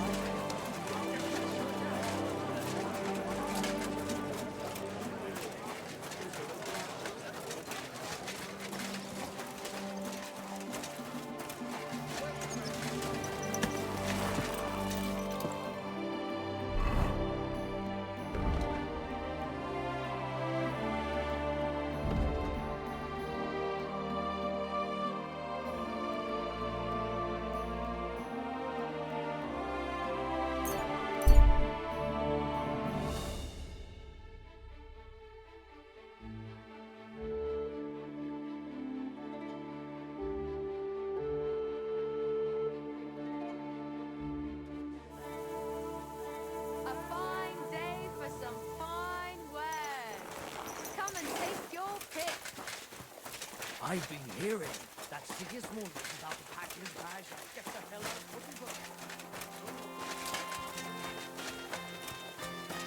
Exactly what we're trying to find out. Hasn't the bailiff already told us enough? Perhaps too much. And that's exactly why I'd rather verify everything myself. What happened? Why are you all covered in blood? Some time ago, Master Voiter painted one of the halls here at the fortress. That's true enough. So what? Oh, the fortress is painted, but the promised reward is nowhere to be seen. I've come for it. Oh, I see. And leave me be. I've got bigger worries. I offered him a heap of groschen, but he wouldn't have it. So he can stuff it. Voiter said that for his work, you promised him something else. He says you've got some expensive stone. Lapis? Lazuli? They use it to make blue pigment. Well, I do have it. But I offered him a better reward. I need that gemstone more than he does.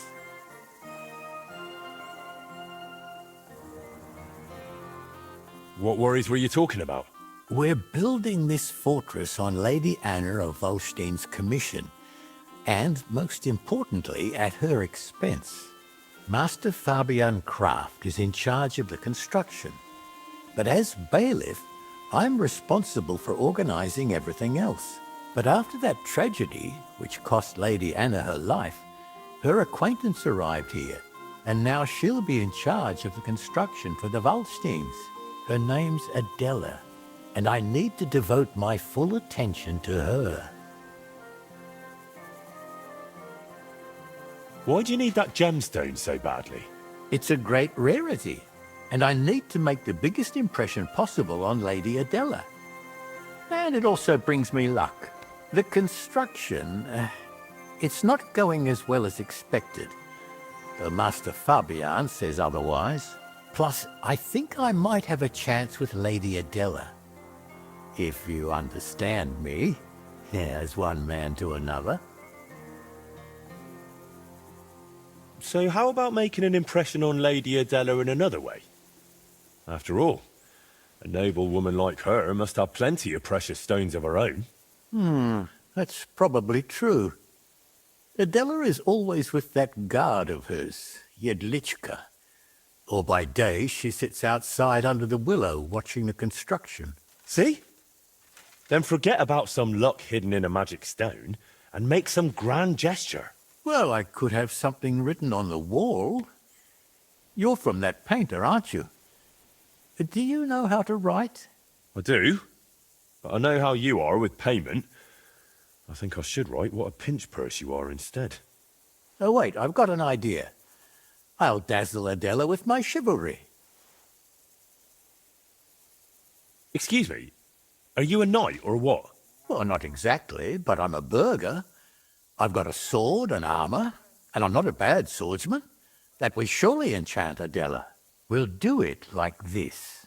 When Lady Adela is sitting under the willow again, watching the construction, you'll join her and seriously insult her. Then I'll just happen to walk by, see it, challenge you to a duel, and beat you in front of her. Good impression guaranteed. So we're going to have a duel in front of her? And it never crossed your mind that maybe I'm a better swordsman than you? Well, then you'd better make sure you aren't, if you want that gemstone. Have you lost your mind? Are you going to put on a show for her? Well, why not? Will you help me then? How do you imagine I'll insult her? Well, how should I know? She's a noble woman. They're easily offended. For all I care, just tell her she's got a backside like a brewery dray horse. Great. All right. Let's do it your way. Really? I mean, great. I'll get my armor and sword ready. You wait until Adela sits under the willow, outside in front of the fortress near the bridge. That's where you'll insult her. She's usually there most of the day, but definitely at noon. I understand. So, be ready. Till we meet again.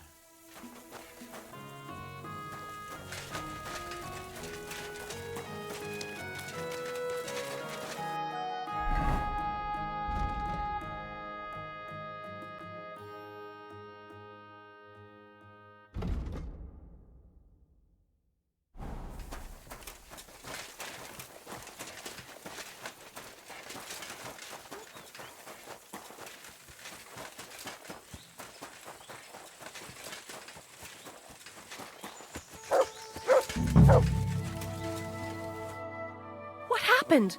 Why are you all covered in blood? Look here. I've come on behalf of the bailiff. Good Lord. What does he want now?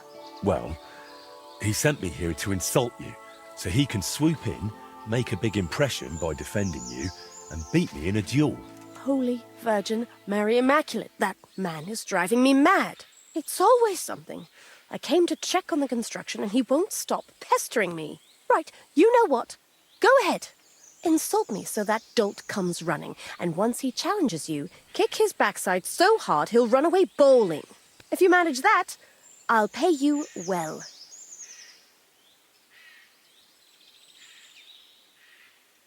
I'd like to, my lady, but it's not that simple.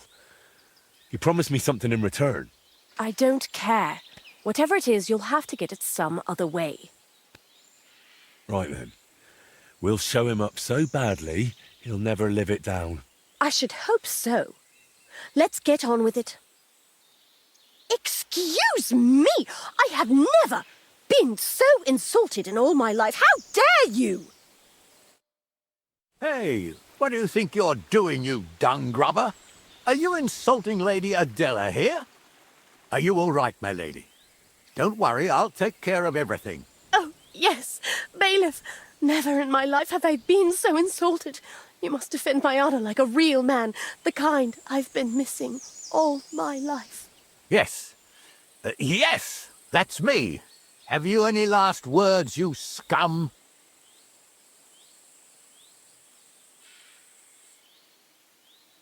I'll show you who the real man here is. Come on. Kiri eleison. Go for it. There's no escape! Give each other a bashing.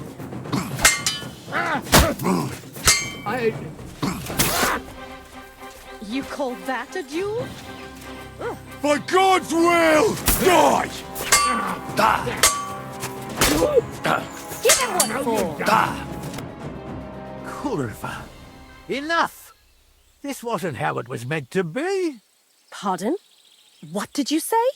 Nothing. I just need to catch my breath before I beat this wretch to a pulp. Not a chance. Looks to me like this young lad's the clear winner. Won't you escort me to my chambers, lad? Ah, you swine! You won't get away with this. Ha ha! Goodbye, bailiff. Excellent work. This has been the first thing here that amused me. Thank you. You've earned your reward. Why is the bailiff trying to make such an impression on you? I suppose he thinks if I fall for him, I won't notice he's not making any progress on this construction. Silly sod. How much longer will you be here? I think I've seen everything I needed. Jedlichka and I will soon be heading back. Well, I'm glad I could help you, but I still need the bailiff's reward for Vojta the Painter. That might be a problem now, unless you're willing to resort to something underhanded.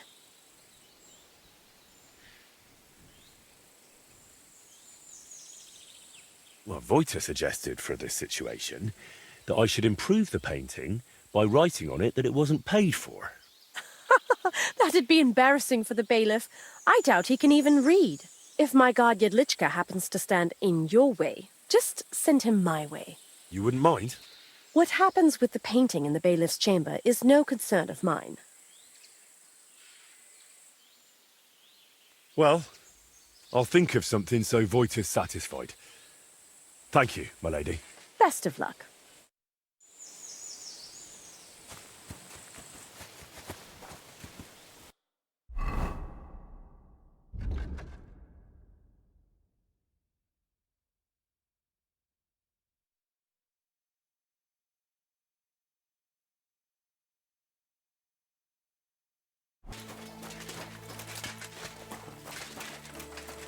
You're always welcome here, Victor.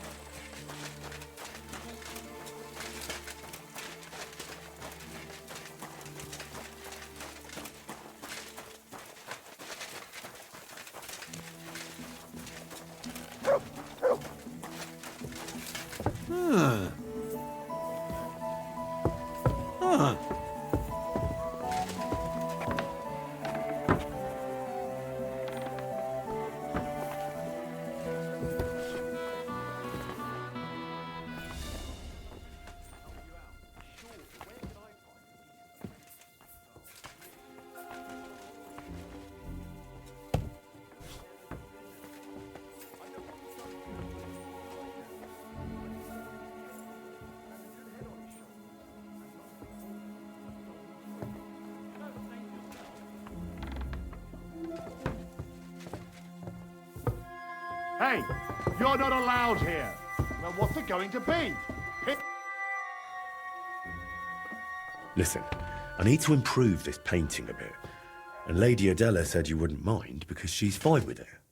Got a problem with that? She said that? Aye. I helped her get rid of that bothersome bailiff. Well, you did right. And I see nothing. Do what you need.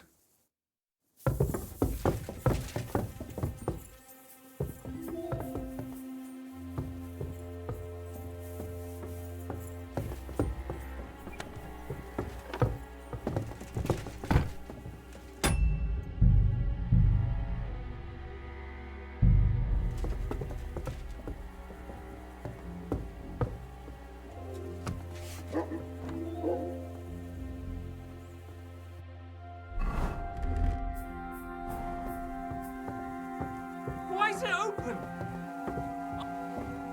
You're not allowed here! Go away, now! This must be the painting. I could improve it, like Voita suggested.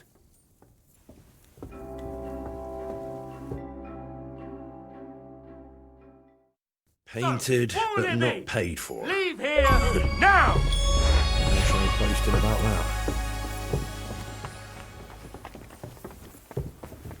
Well, what's it gonna be? Piss off!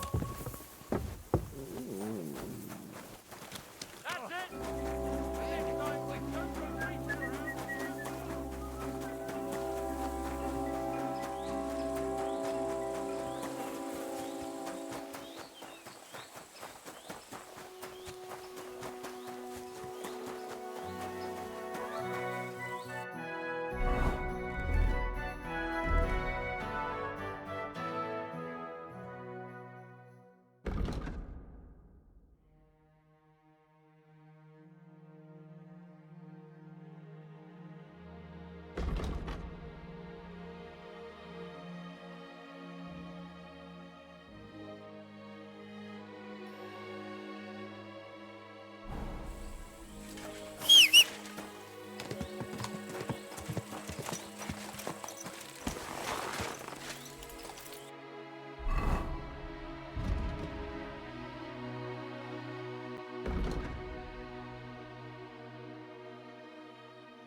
Watch where you're riding, asshole!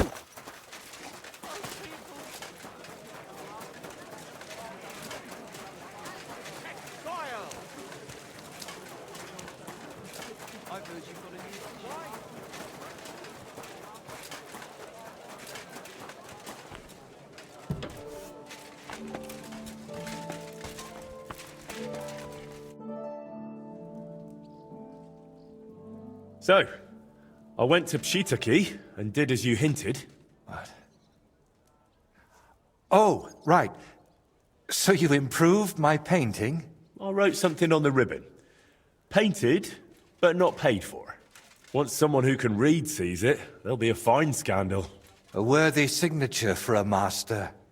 I'd rather I'd got hold of that gemstone, though. Maybe... No, I'm sure it would enhance my work. But we'll work something out. Is something the matter?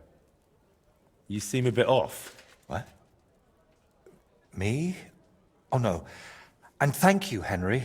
I did manage to sort something out with the armorer, though only halfway. He had no groschen, so he paid me with a cuirass. I've already sketched it, in case I ever paint a knight, but otherwise it's no use to me. You know, take it for all your effort. Wow. Thank you. But now, back to work. Quickly before... Oh dear. How's that grand piece of yours coming along? How? I'm not sure. Sometimes it feels like... No, no. That's Henry. Yeah, of course I'm Henry. Are you sure you're all right?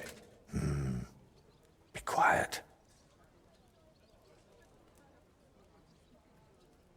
Come on.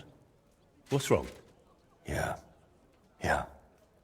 I'm painting, aren't I? What the... Voita, hey! Do you even see me? What? Oh, sorry. Do you think we could have a talk? It's important. Actually, it's something I've never told anyone about. Go on then. What's the matter? The thing is... Damn! How do I start? You already know I'm still troubled to this day by what happened to Voita. But there's one thing I haven't told you yet. Remember how I told you at Velez's shrine that the place spoke to me? And that in my head, I keep hearing Burkhard must die? Well, I meant that more seriously than you might think. I know how I must sound saying all this, but sometimes I really feel as though someone's talking to me, whispering and telling me what to paint. And other times, it's screaming so loud, it bursts my ears. I'm not sure how to explain it better, any more than I could tell a blind person what the color green looks like. But lately, ever since I heard Burkhard was in the Trotsky region, well, I'm just scared. Scared stiff of that endless shrieking, tearing my mind apart.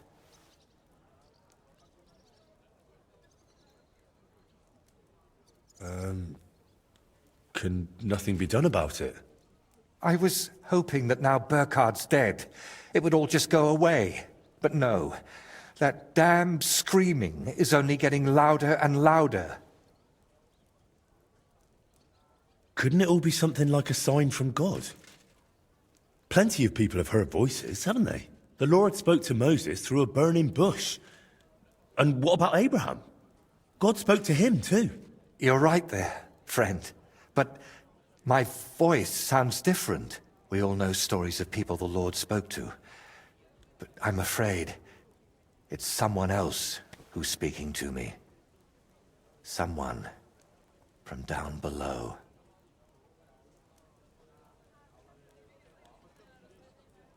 Could you just be worn out? You've been working on that altar from dawn till dusk. Then your eyes and ears might start playing tricks, couldn't they? On the contrary. When I'm working, it's actually more bearable.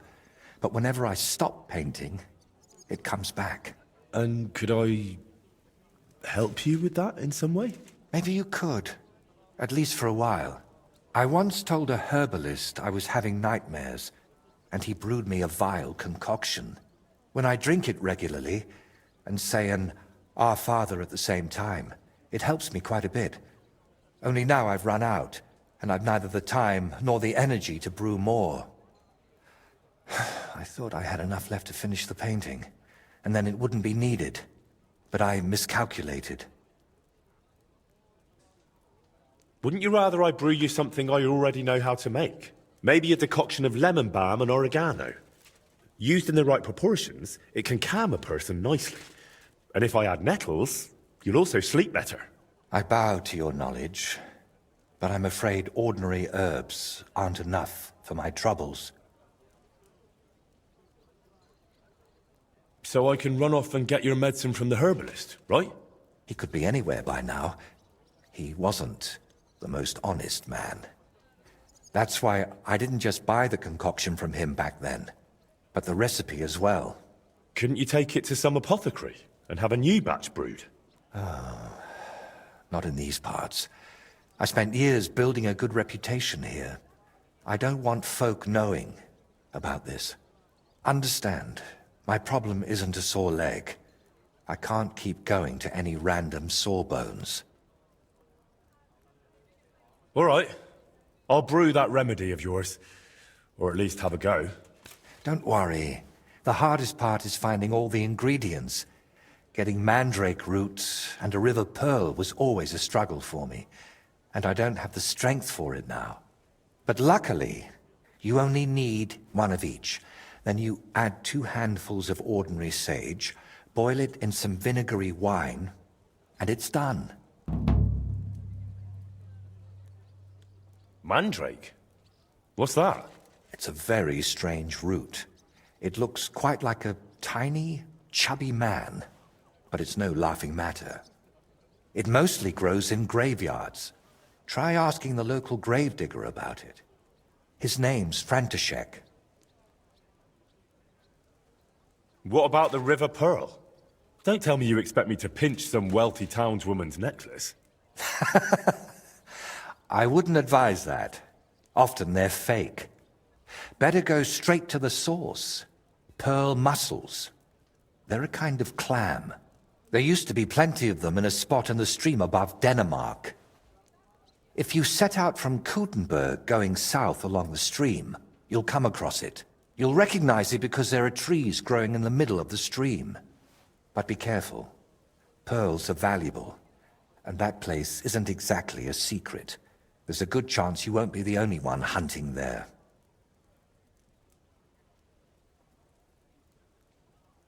Mandrake, a river pearl, and sage?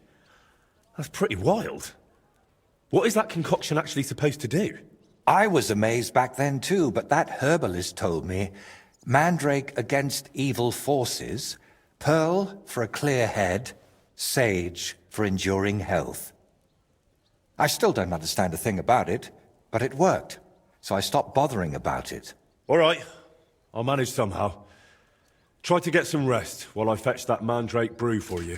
Henry, I don't even deserve you. Thank you.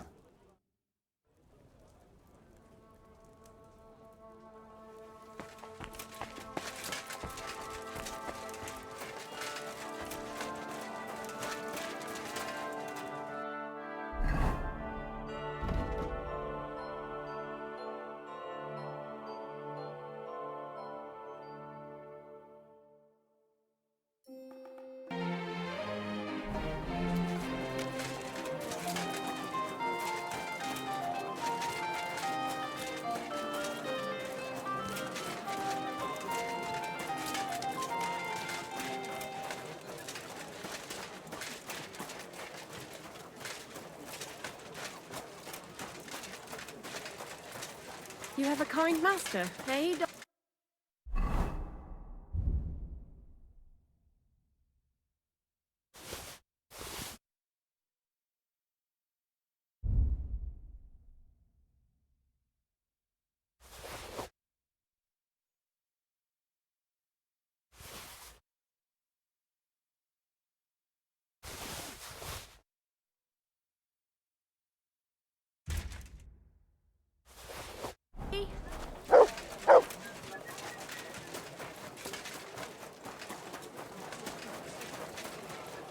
Wine!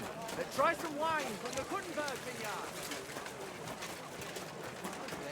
Greetings!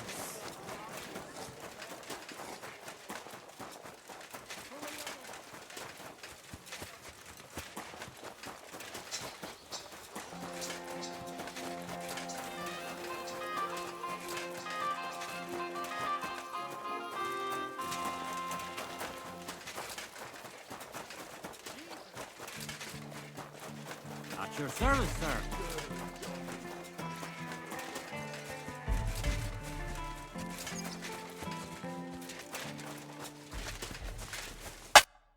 Good day to you.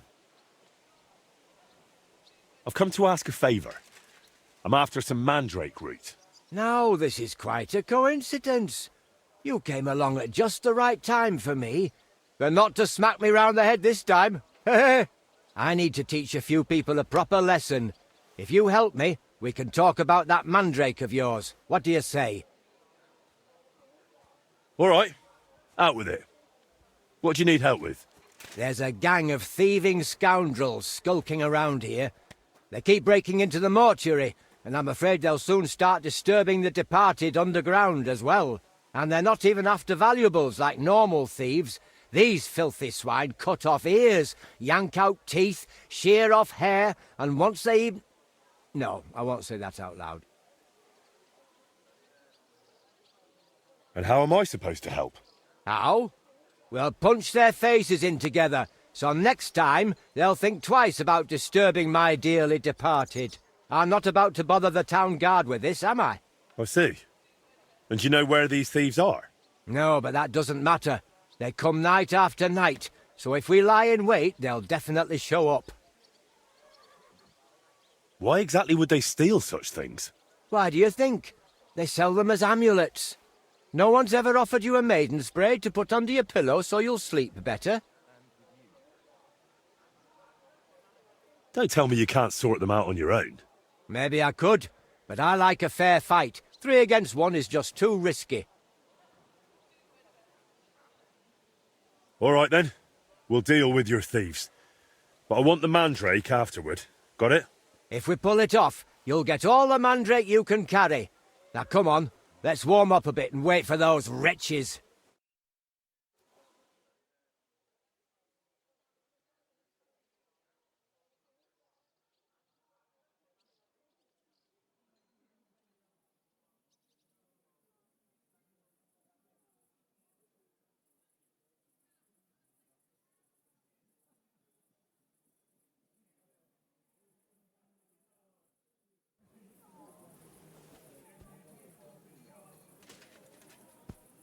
Let's go, lads. He can't be here now. Are you sure? We've been here several times already. Of course. What will that old codger be doing here so late? Cheeky bugger. Get ready, Henry. Just you wait! This old codger will give you a hiding now! Now you're gonna get it! Ah. Let him have it! Go at it from the right! Hey! Fuck that! Take that fucker out, damn it! I'll hack your ass! Let him have it! You won't get me! I'll rip your arse open! Bad luck! I feel quite hungry! Us, you bastard! Good!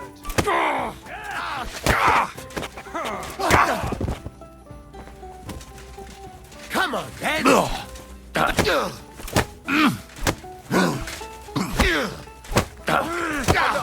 Hey! Let's get out of here! Bad luck! Right.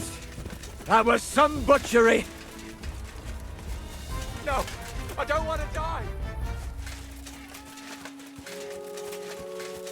Careful.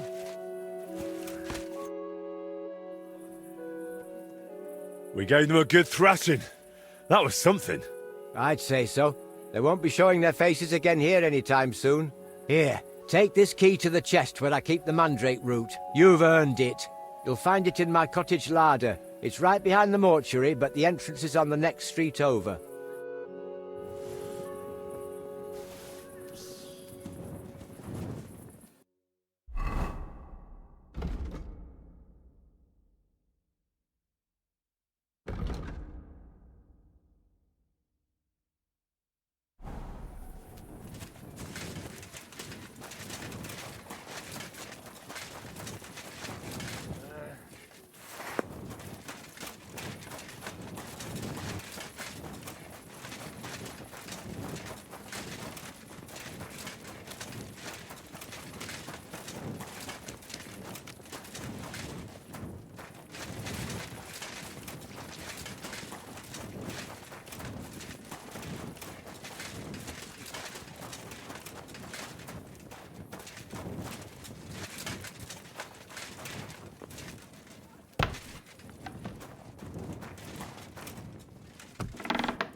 You have a kind master.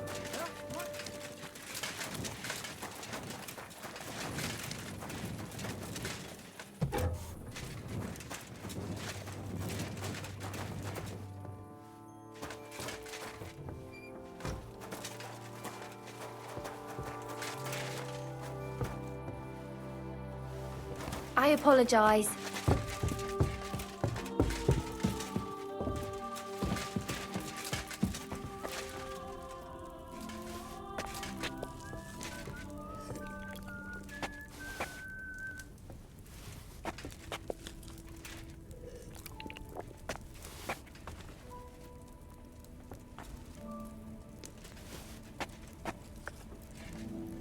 My respects.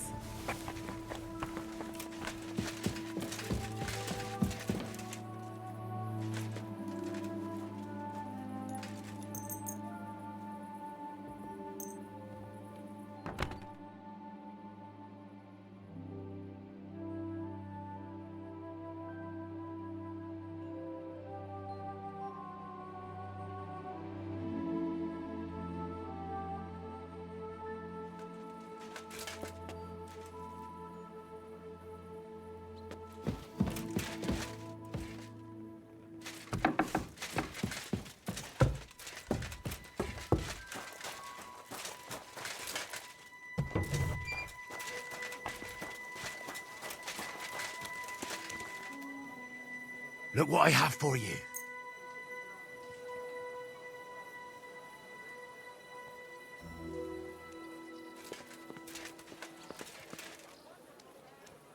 Bloody hell.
Scram. Right now. This is our place. Get out of here. If there's a leader here, I'll find him and have a chat. Hey, what are you skulking around for? Come here! What the hell are you doing here? Can't you see this pearl site is taken? I mean, this place is taken. Get lost! Calm down, fella. I've known about the pearls here a long time. And actually, I need just one. Could we strike some kind of deal? That depends. What's in it for me and the lads?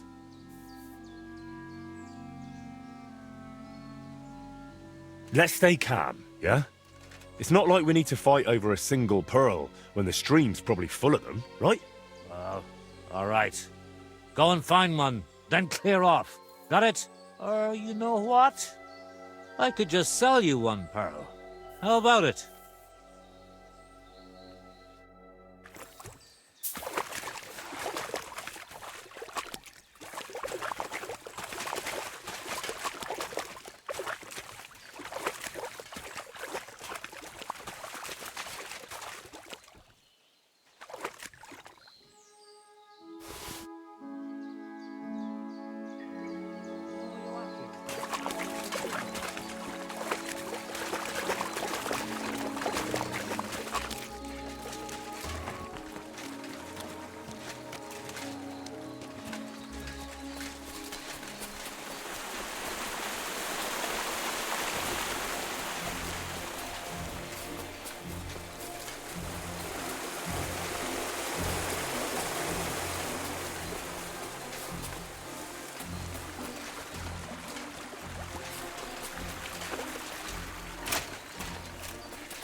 But maybe next time I'll even follow.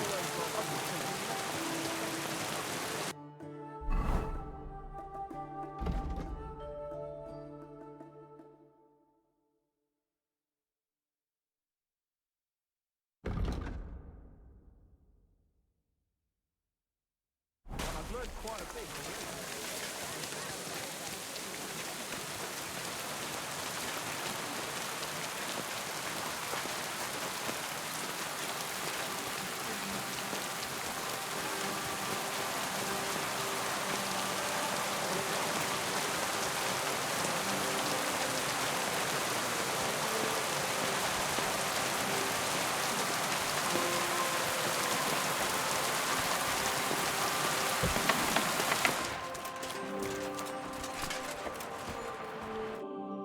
Grüß dich. Wie kann ich dir helfen, mein Herr?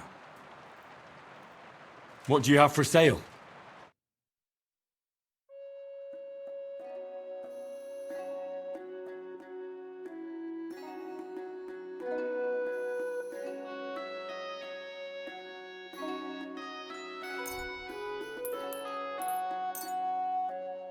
Danke. Das war ein gutes Geschäft, mein Herr.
Brought you that mandrake decoction of yours?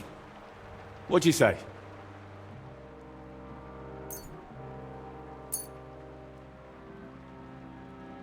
Well now, Henry.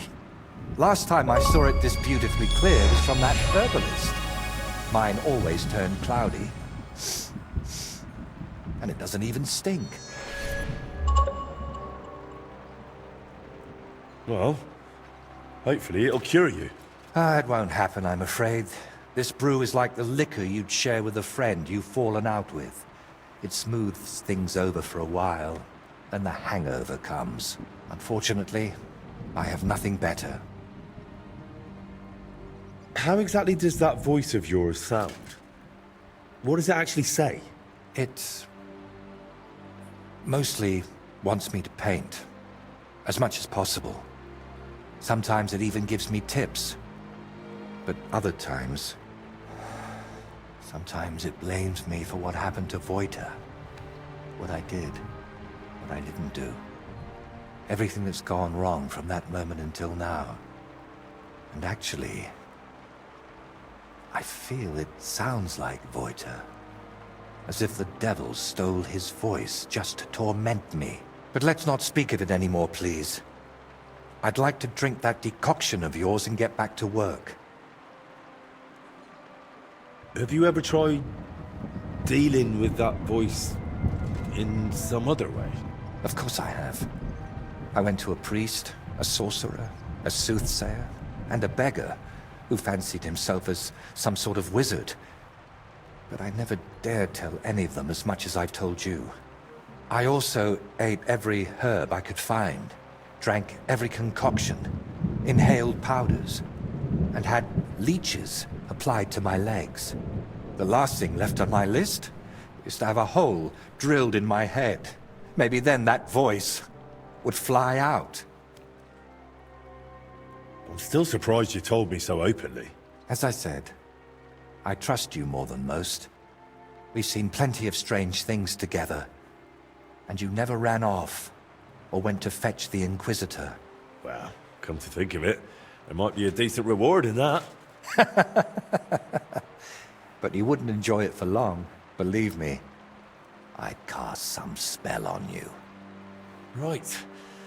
As they say, bottoms up. I hope I don't grow a third leg from this. Cheers.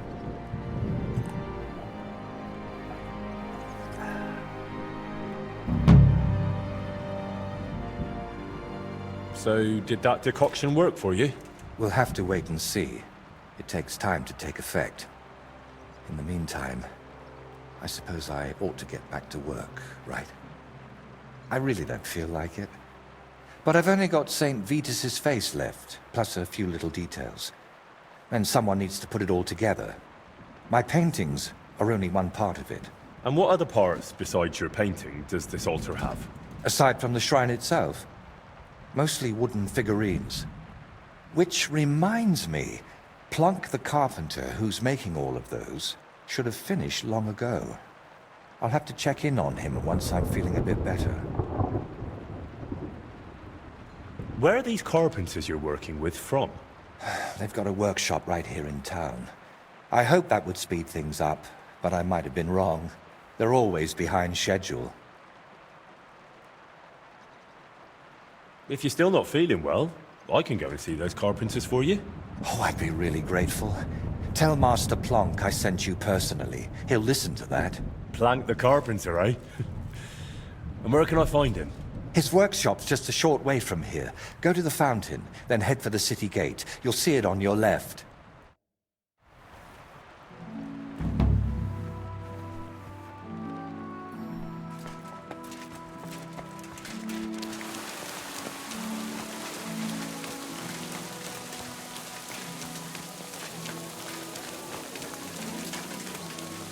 Elegant and clean flavor, light aroma. And he's definitely not afraid we might ever rebel against him, you understand?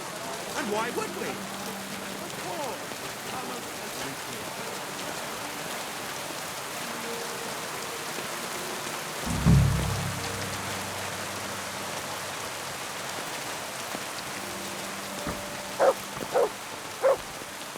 Are you in need if something.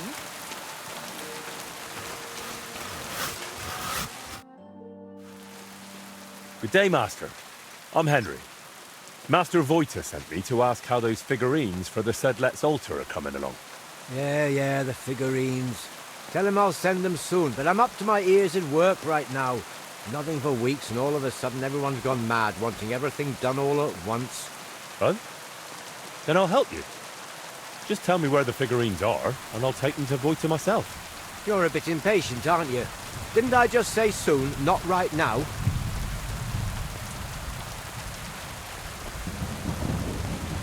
I don't know. I get the feeling you're holding something back. If something went wrong, Master Voita will understand. It's better than making up excuses over and over for the delays. The devil take it. All right, then. As I said, the figurines are done. Well, except for the Virgin Mary. Krudosh was supposed to carve her, but that fool disappeared somewhere, and I took Mary with him. He just got up and left? Why would he do that? Because he's as daft as a blunt saw, and twice as useless. I'm almost glad he's gone. Well, I'll track down that Krudosh of yours and take the figurine right from him. Just tell me where he went. Well, he probably went to sell it. Where? At the market? He's not that stupid, maybe. There's a certain bunch that deals in anything with anyone. Their leader calls himself Reaper. Krudosh has met them before, so it might have occurred to him to pass Mary on to them too. He just walked off with it? Why would he do that? The bungler used up half a forest carving it and fiddled around with it for almost a week. So once he'd finished, he got a bit of a slap. Discipline must be kept, and instead of showing respect, he nicks the finished piece and runs off. If I get my hands on him...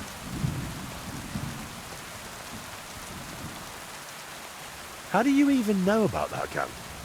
You're not about to tell me you share a pew with them in church, are you? Well, they want figurines and various other stuff, so I sell to them, you know. But they usually have pretty odd requests. They give me sketches, and then I'm meant to make things that look as close as possible, but from soft wood. Just cheap knockoffs. Are these fences dangerous? They carry steel, little surprise. But they've never done nothing to me. Not that they'd have any reason. Where will I find those blokes? Are they local?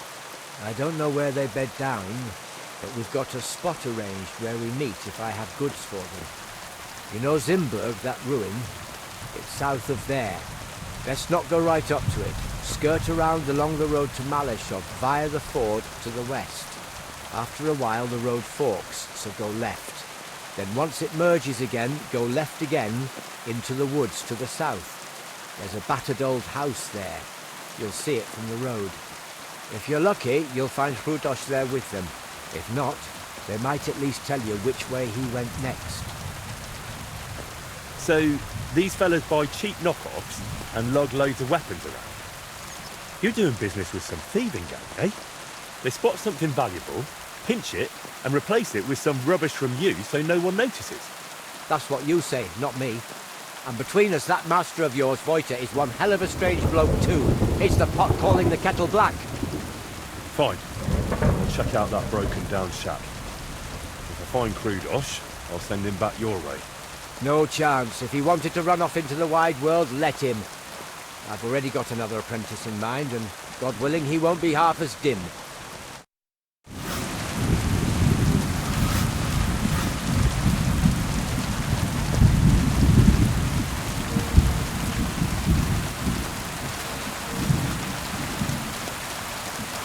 Careful.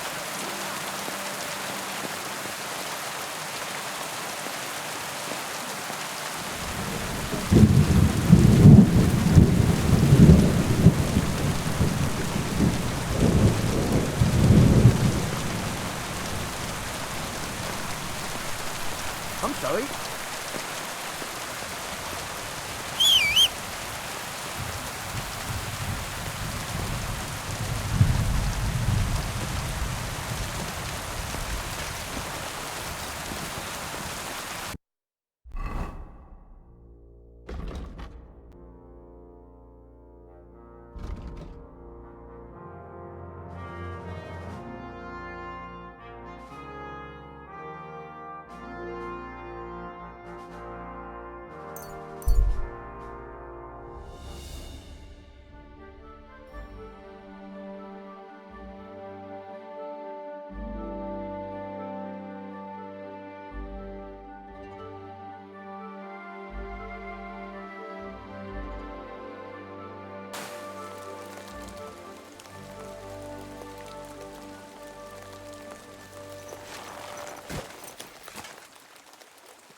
Nobody's around. But maybe they left something behind.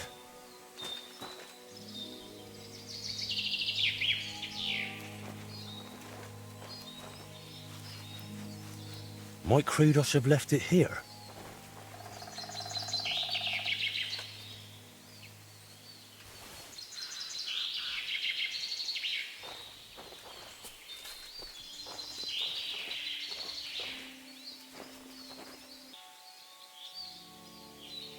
Here, Matt. Search.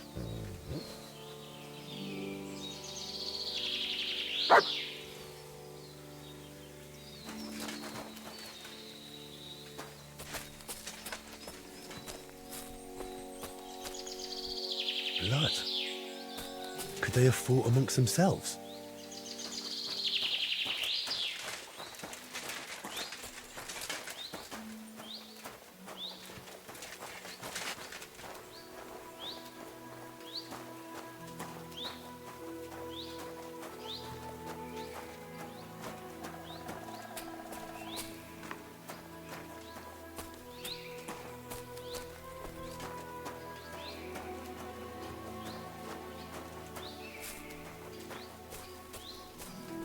Damn.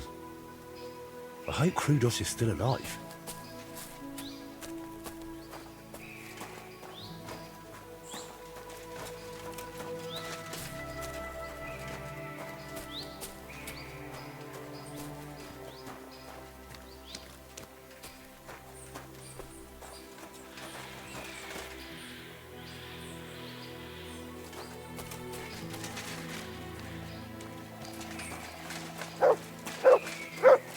What is it, Mutt?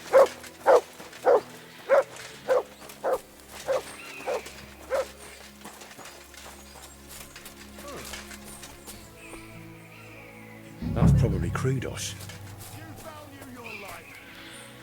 I don't want any trouble. I just want a word with your leader. You call him Reaper, right? I'm the Reaper.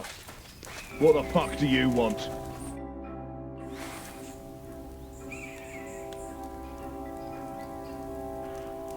A statuette of the Virgin Mary disappeared from Master Plank's workshop, along with the apprentice who carved it. That same apprentice somehow knew how to find you. Care to explain? Well, maybe we do have a statuette. And maybe it does look like Mary. What of it?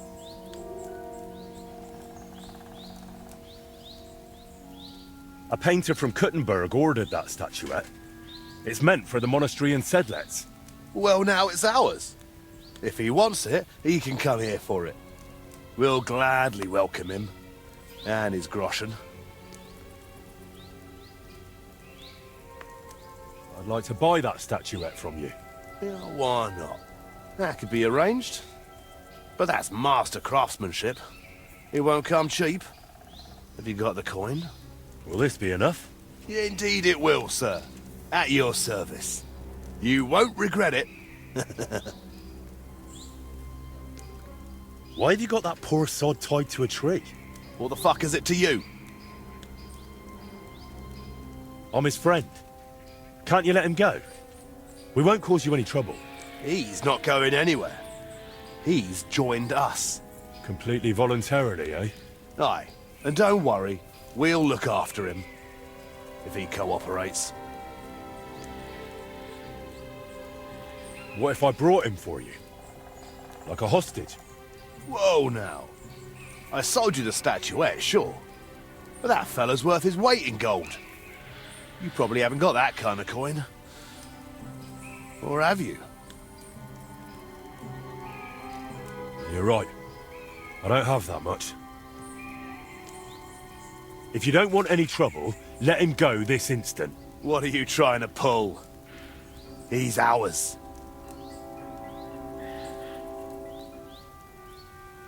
Either you let him go peacefully, or I'll kill every last one of you.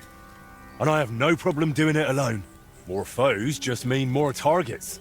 If I miss one, I might hit another. Meanwhile, you lot are liable to slash each other. Keep your clever talk to yourself. I'd beat the life out of you single-handedly. With my bare hands. But why drag this out? Scared. You won't hold for long.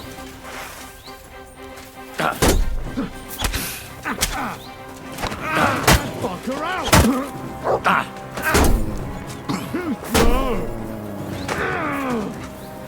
Show your stuff! Die, you wretch!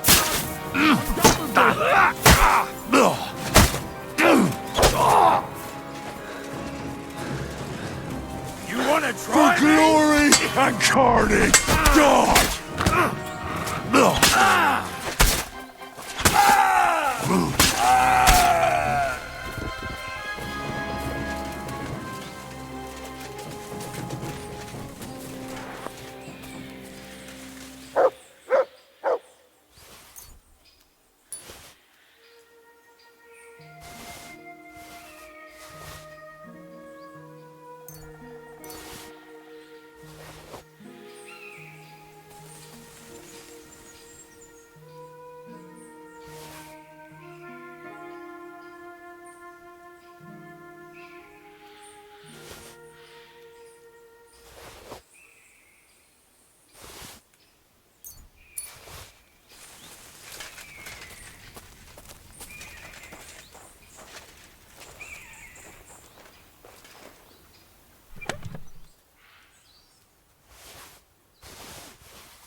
You! Untie me!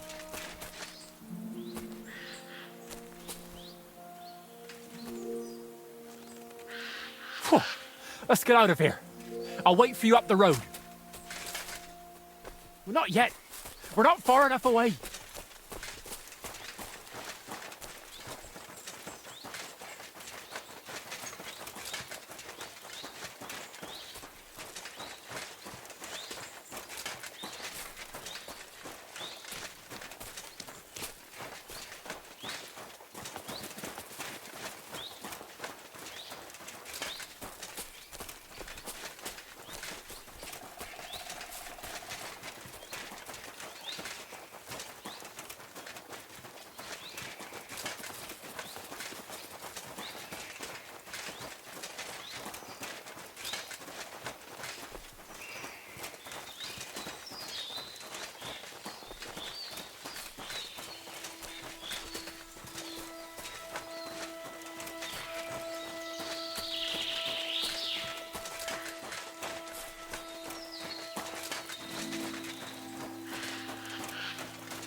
You alright?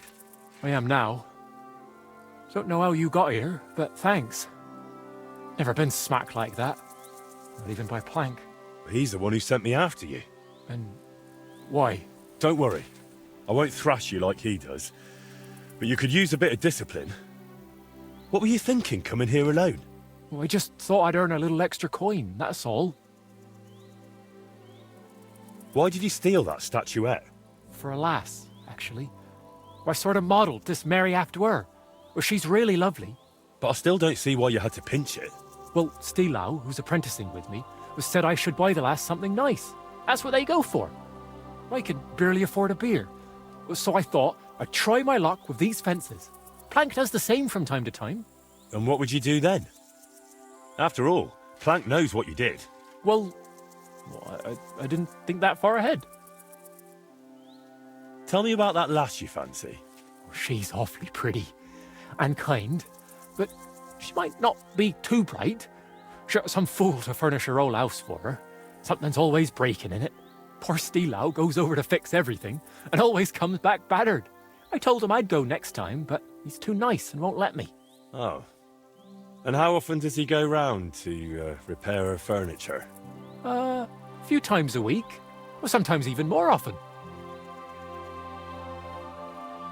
Then next time, just say you'll go instead. Or the two of you go together. It'll be easier that way. Yes, that might actually work. Why were they holding you in the camp anyway? They got the statuette, so what else did they need you for? They asked if I'd make more statuettes like that, so I said sure, if they paid well. Then they said I'd better make them for free. Next thing I knew, bam, I was tied to a tree. Oh well. What did you expect? That they pay you handsomely and let you run home? Maybe. What will you do now? Will you go back to the workshop? No way! Plank would beat the life out of me. But I was thinking, Those bandits didn't seem badly off. Maybe I can find another gang and join them. Oh, brilliant idea. As long as you don't value your own life. I don't really understand it. You've upset a lot of people in town with that theft. If I were you, I'd leave. Maybe for good. Damn, that's serious. All right, I'll scarp her. Thanks for everything.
Pardon me.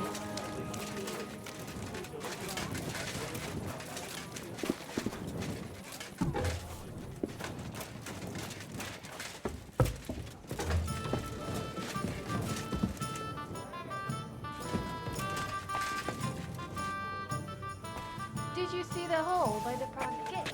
Don't even start. The siege has been going on for ages, and the city walls still haven't been repaired. Not only What's have the they not been hold-up, repaired, innkeeper? People are stealing the stone. Suddenly, everyone's got a paved yard. Don't they have anyone on guard? Stop with the walls, but soon enough, they'll be carting off half the city. I heard Sigismund himself has forbidden entry.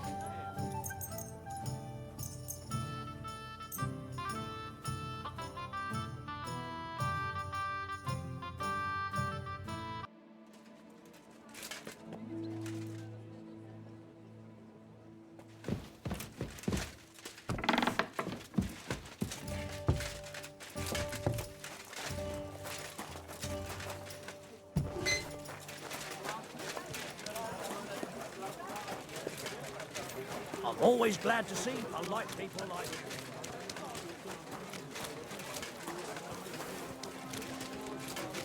Oh, you good.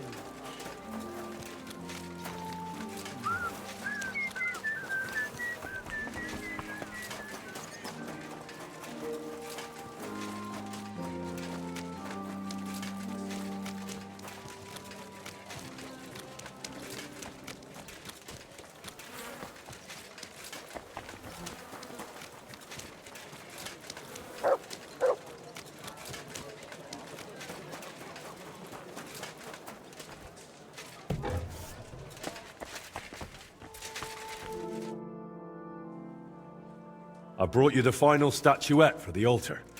The Virgin Mary. Has Plank delivered the rest to you already? That's right. And how are you feeling? I'm feeling better, though not by much.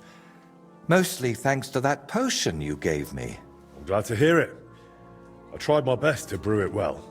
I know, and thank you, my friend.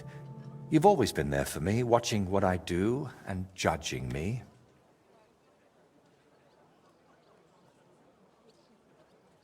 Of course. Did you expect anything else? No, it's just... Thanks to you, I had a moment to think about myself, about everything I'm doing. I am just one step away from finishing this grand daub. But now I'm not even sure why I'm doing it. Did I really want to honor Voita's memory, or was I just meant to think that?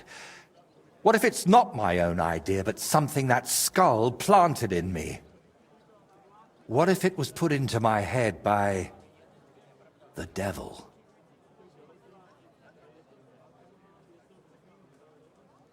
Voita, don't be foolish. The devil isn't controlling you. Look, I don't really know what a possessed person acts like, but you still seem to me to have your wits about you. Because he's been with me for ages. I know how to act and speak so I won't end up at the stake. But it gets harder by the day. And you... I thought God sent you to me. But if the devil has plans for me, who knows what role you play in all this? Why did you untie me back then by Trusky? Out of the goodness of your heart?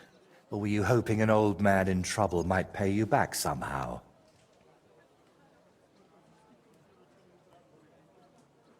I didn't even think about it. You were just someone who needed help.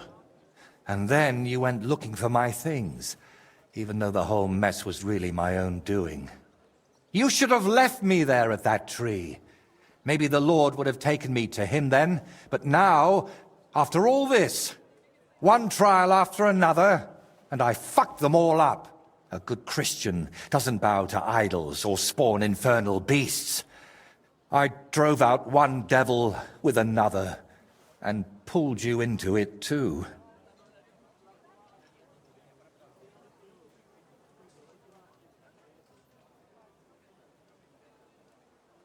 You haven't ruined anything. I know you well enough to understand you weren't doing it out of malice. I wasn't, but the devil tempted me with his voice, and I gave in. I can't just wave this away and pretend it's not like that. We even plotted a murder together, for Christ's sake! When Burkhard showed up, I heard nothing but that vile, sulfur-smelling whispering.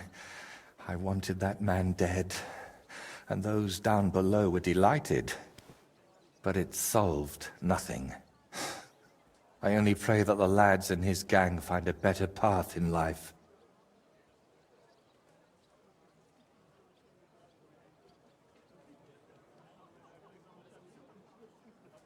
Come on, calm down. I'm the one who killed Burkhard. It was my decision alone. The devil had nothing to do with it. So who is talking to me, Henry? Who else would force these horrible thoughts on me and make me commit such godless acts? Before we dealt with Bellissimo, we were playing at being the Lord of Hell and ruined that sinner's hope for God's mercy. Doesn't it seem to you that all of this, that we went too far with it?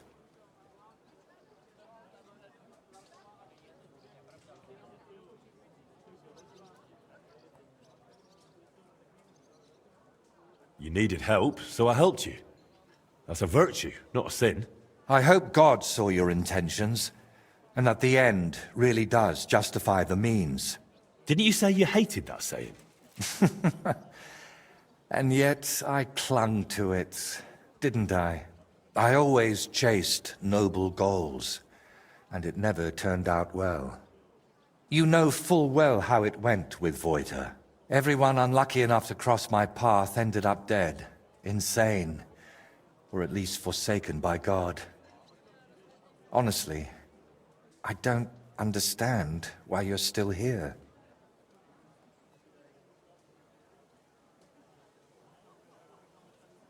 I found you tied to a tree talking to a skull. And ever since then, it's been one crazy thing after another with you. Right from the start, I found you fascinating. The more I learned about you, the more I wanted to come back. Henry, your words are music to my ears. If only I could focus on them. Are you all right? I have to finish this. Finally rid myself of all of it. Perhaps, or maybe not. Damn. I've spent my whole life heading towards this moment. But if it really was the devil guiding me here, do you think, if I finish this painting, I'll sign away my soul to him forever?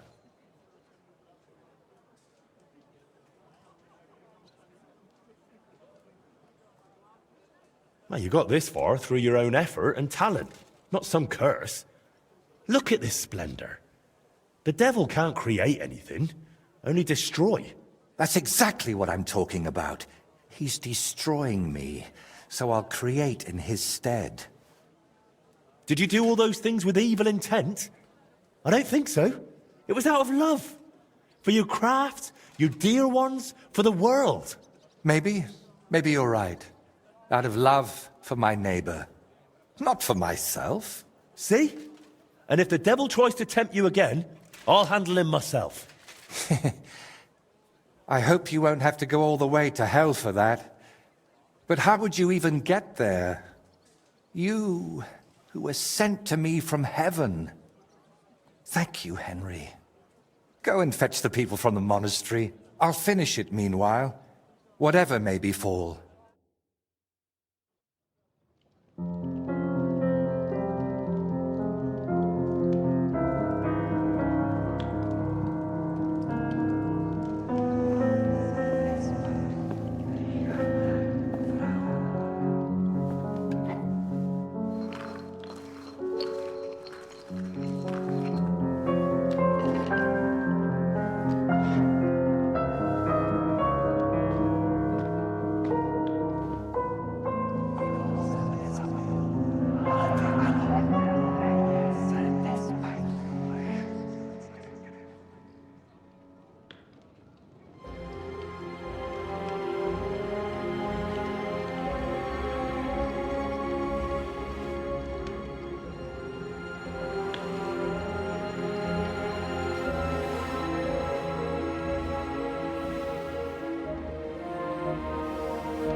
So,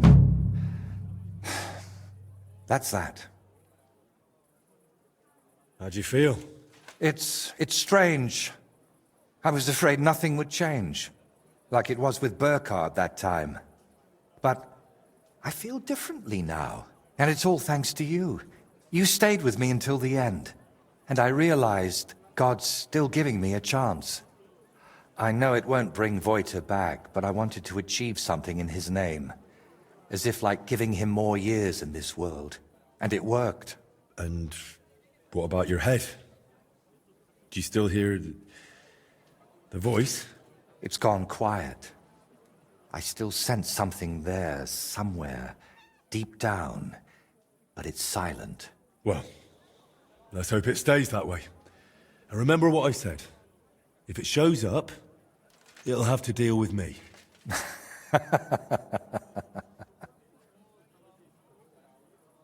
And now? What will you do? Well, the best part of painting was how many places I got to see. Maybe in the autumn of my life, I'll travel a bit. And they say, autumn is lovely in Riknov. Watch out for the trees. You know you have a certain pull for them. Can I help you with anything else? Collecting hair from a leshy? Beating up your neighbour? Arranging an audience with the king? Not a thing. You've already run around and bothered yourself enough on my account. This time, I'll take a leaf out of your book, and I won't just hide away at home. Take care, then. You too. Drop by again sometime if you ever want a shield painted. It's the least I can do for you. And there's one more little matter. What is it? After everything that happened, well, I wanted to entrust you with my painted friend. Take my skull, please, and take care of it for me. And if it's not too much trouble, grant it eternal rest. It deserves that too. I'll do what I can. Thank you, dear Henry.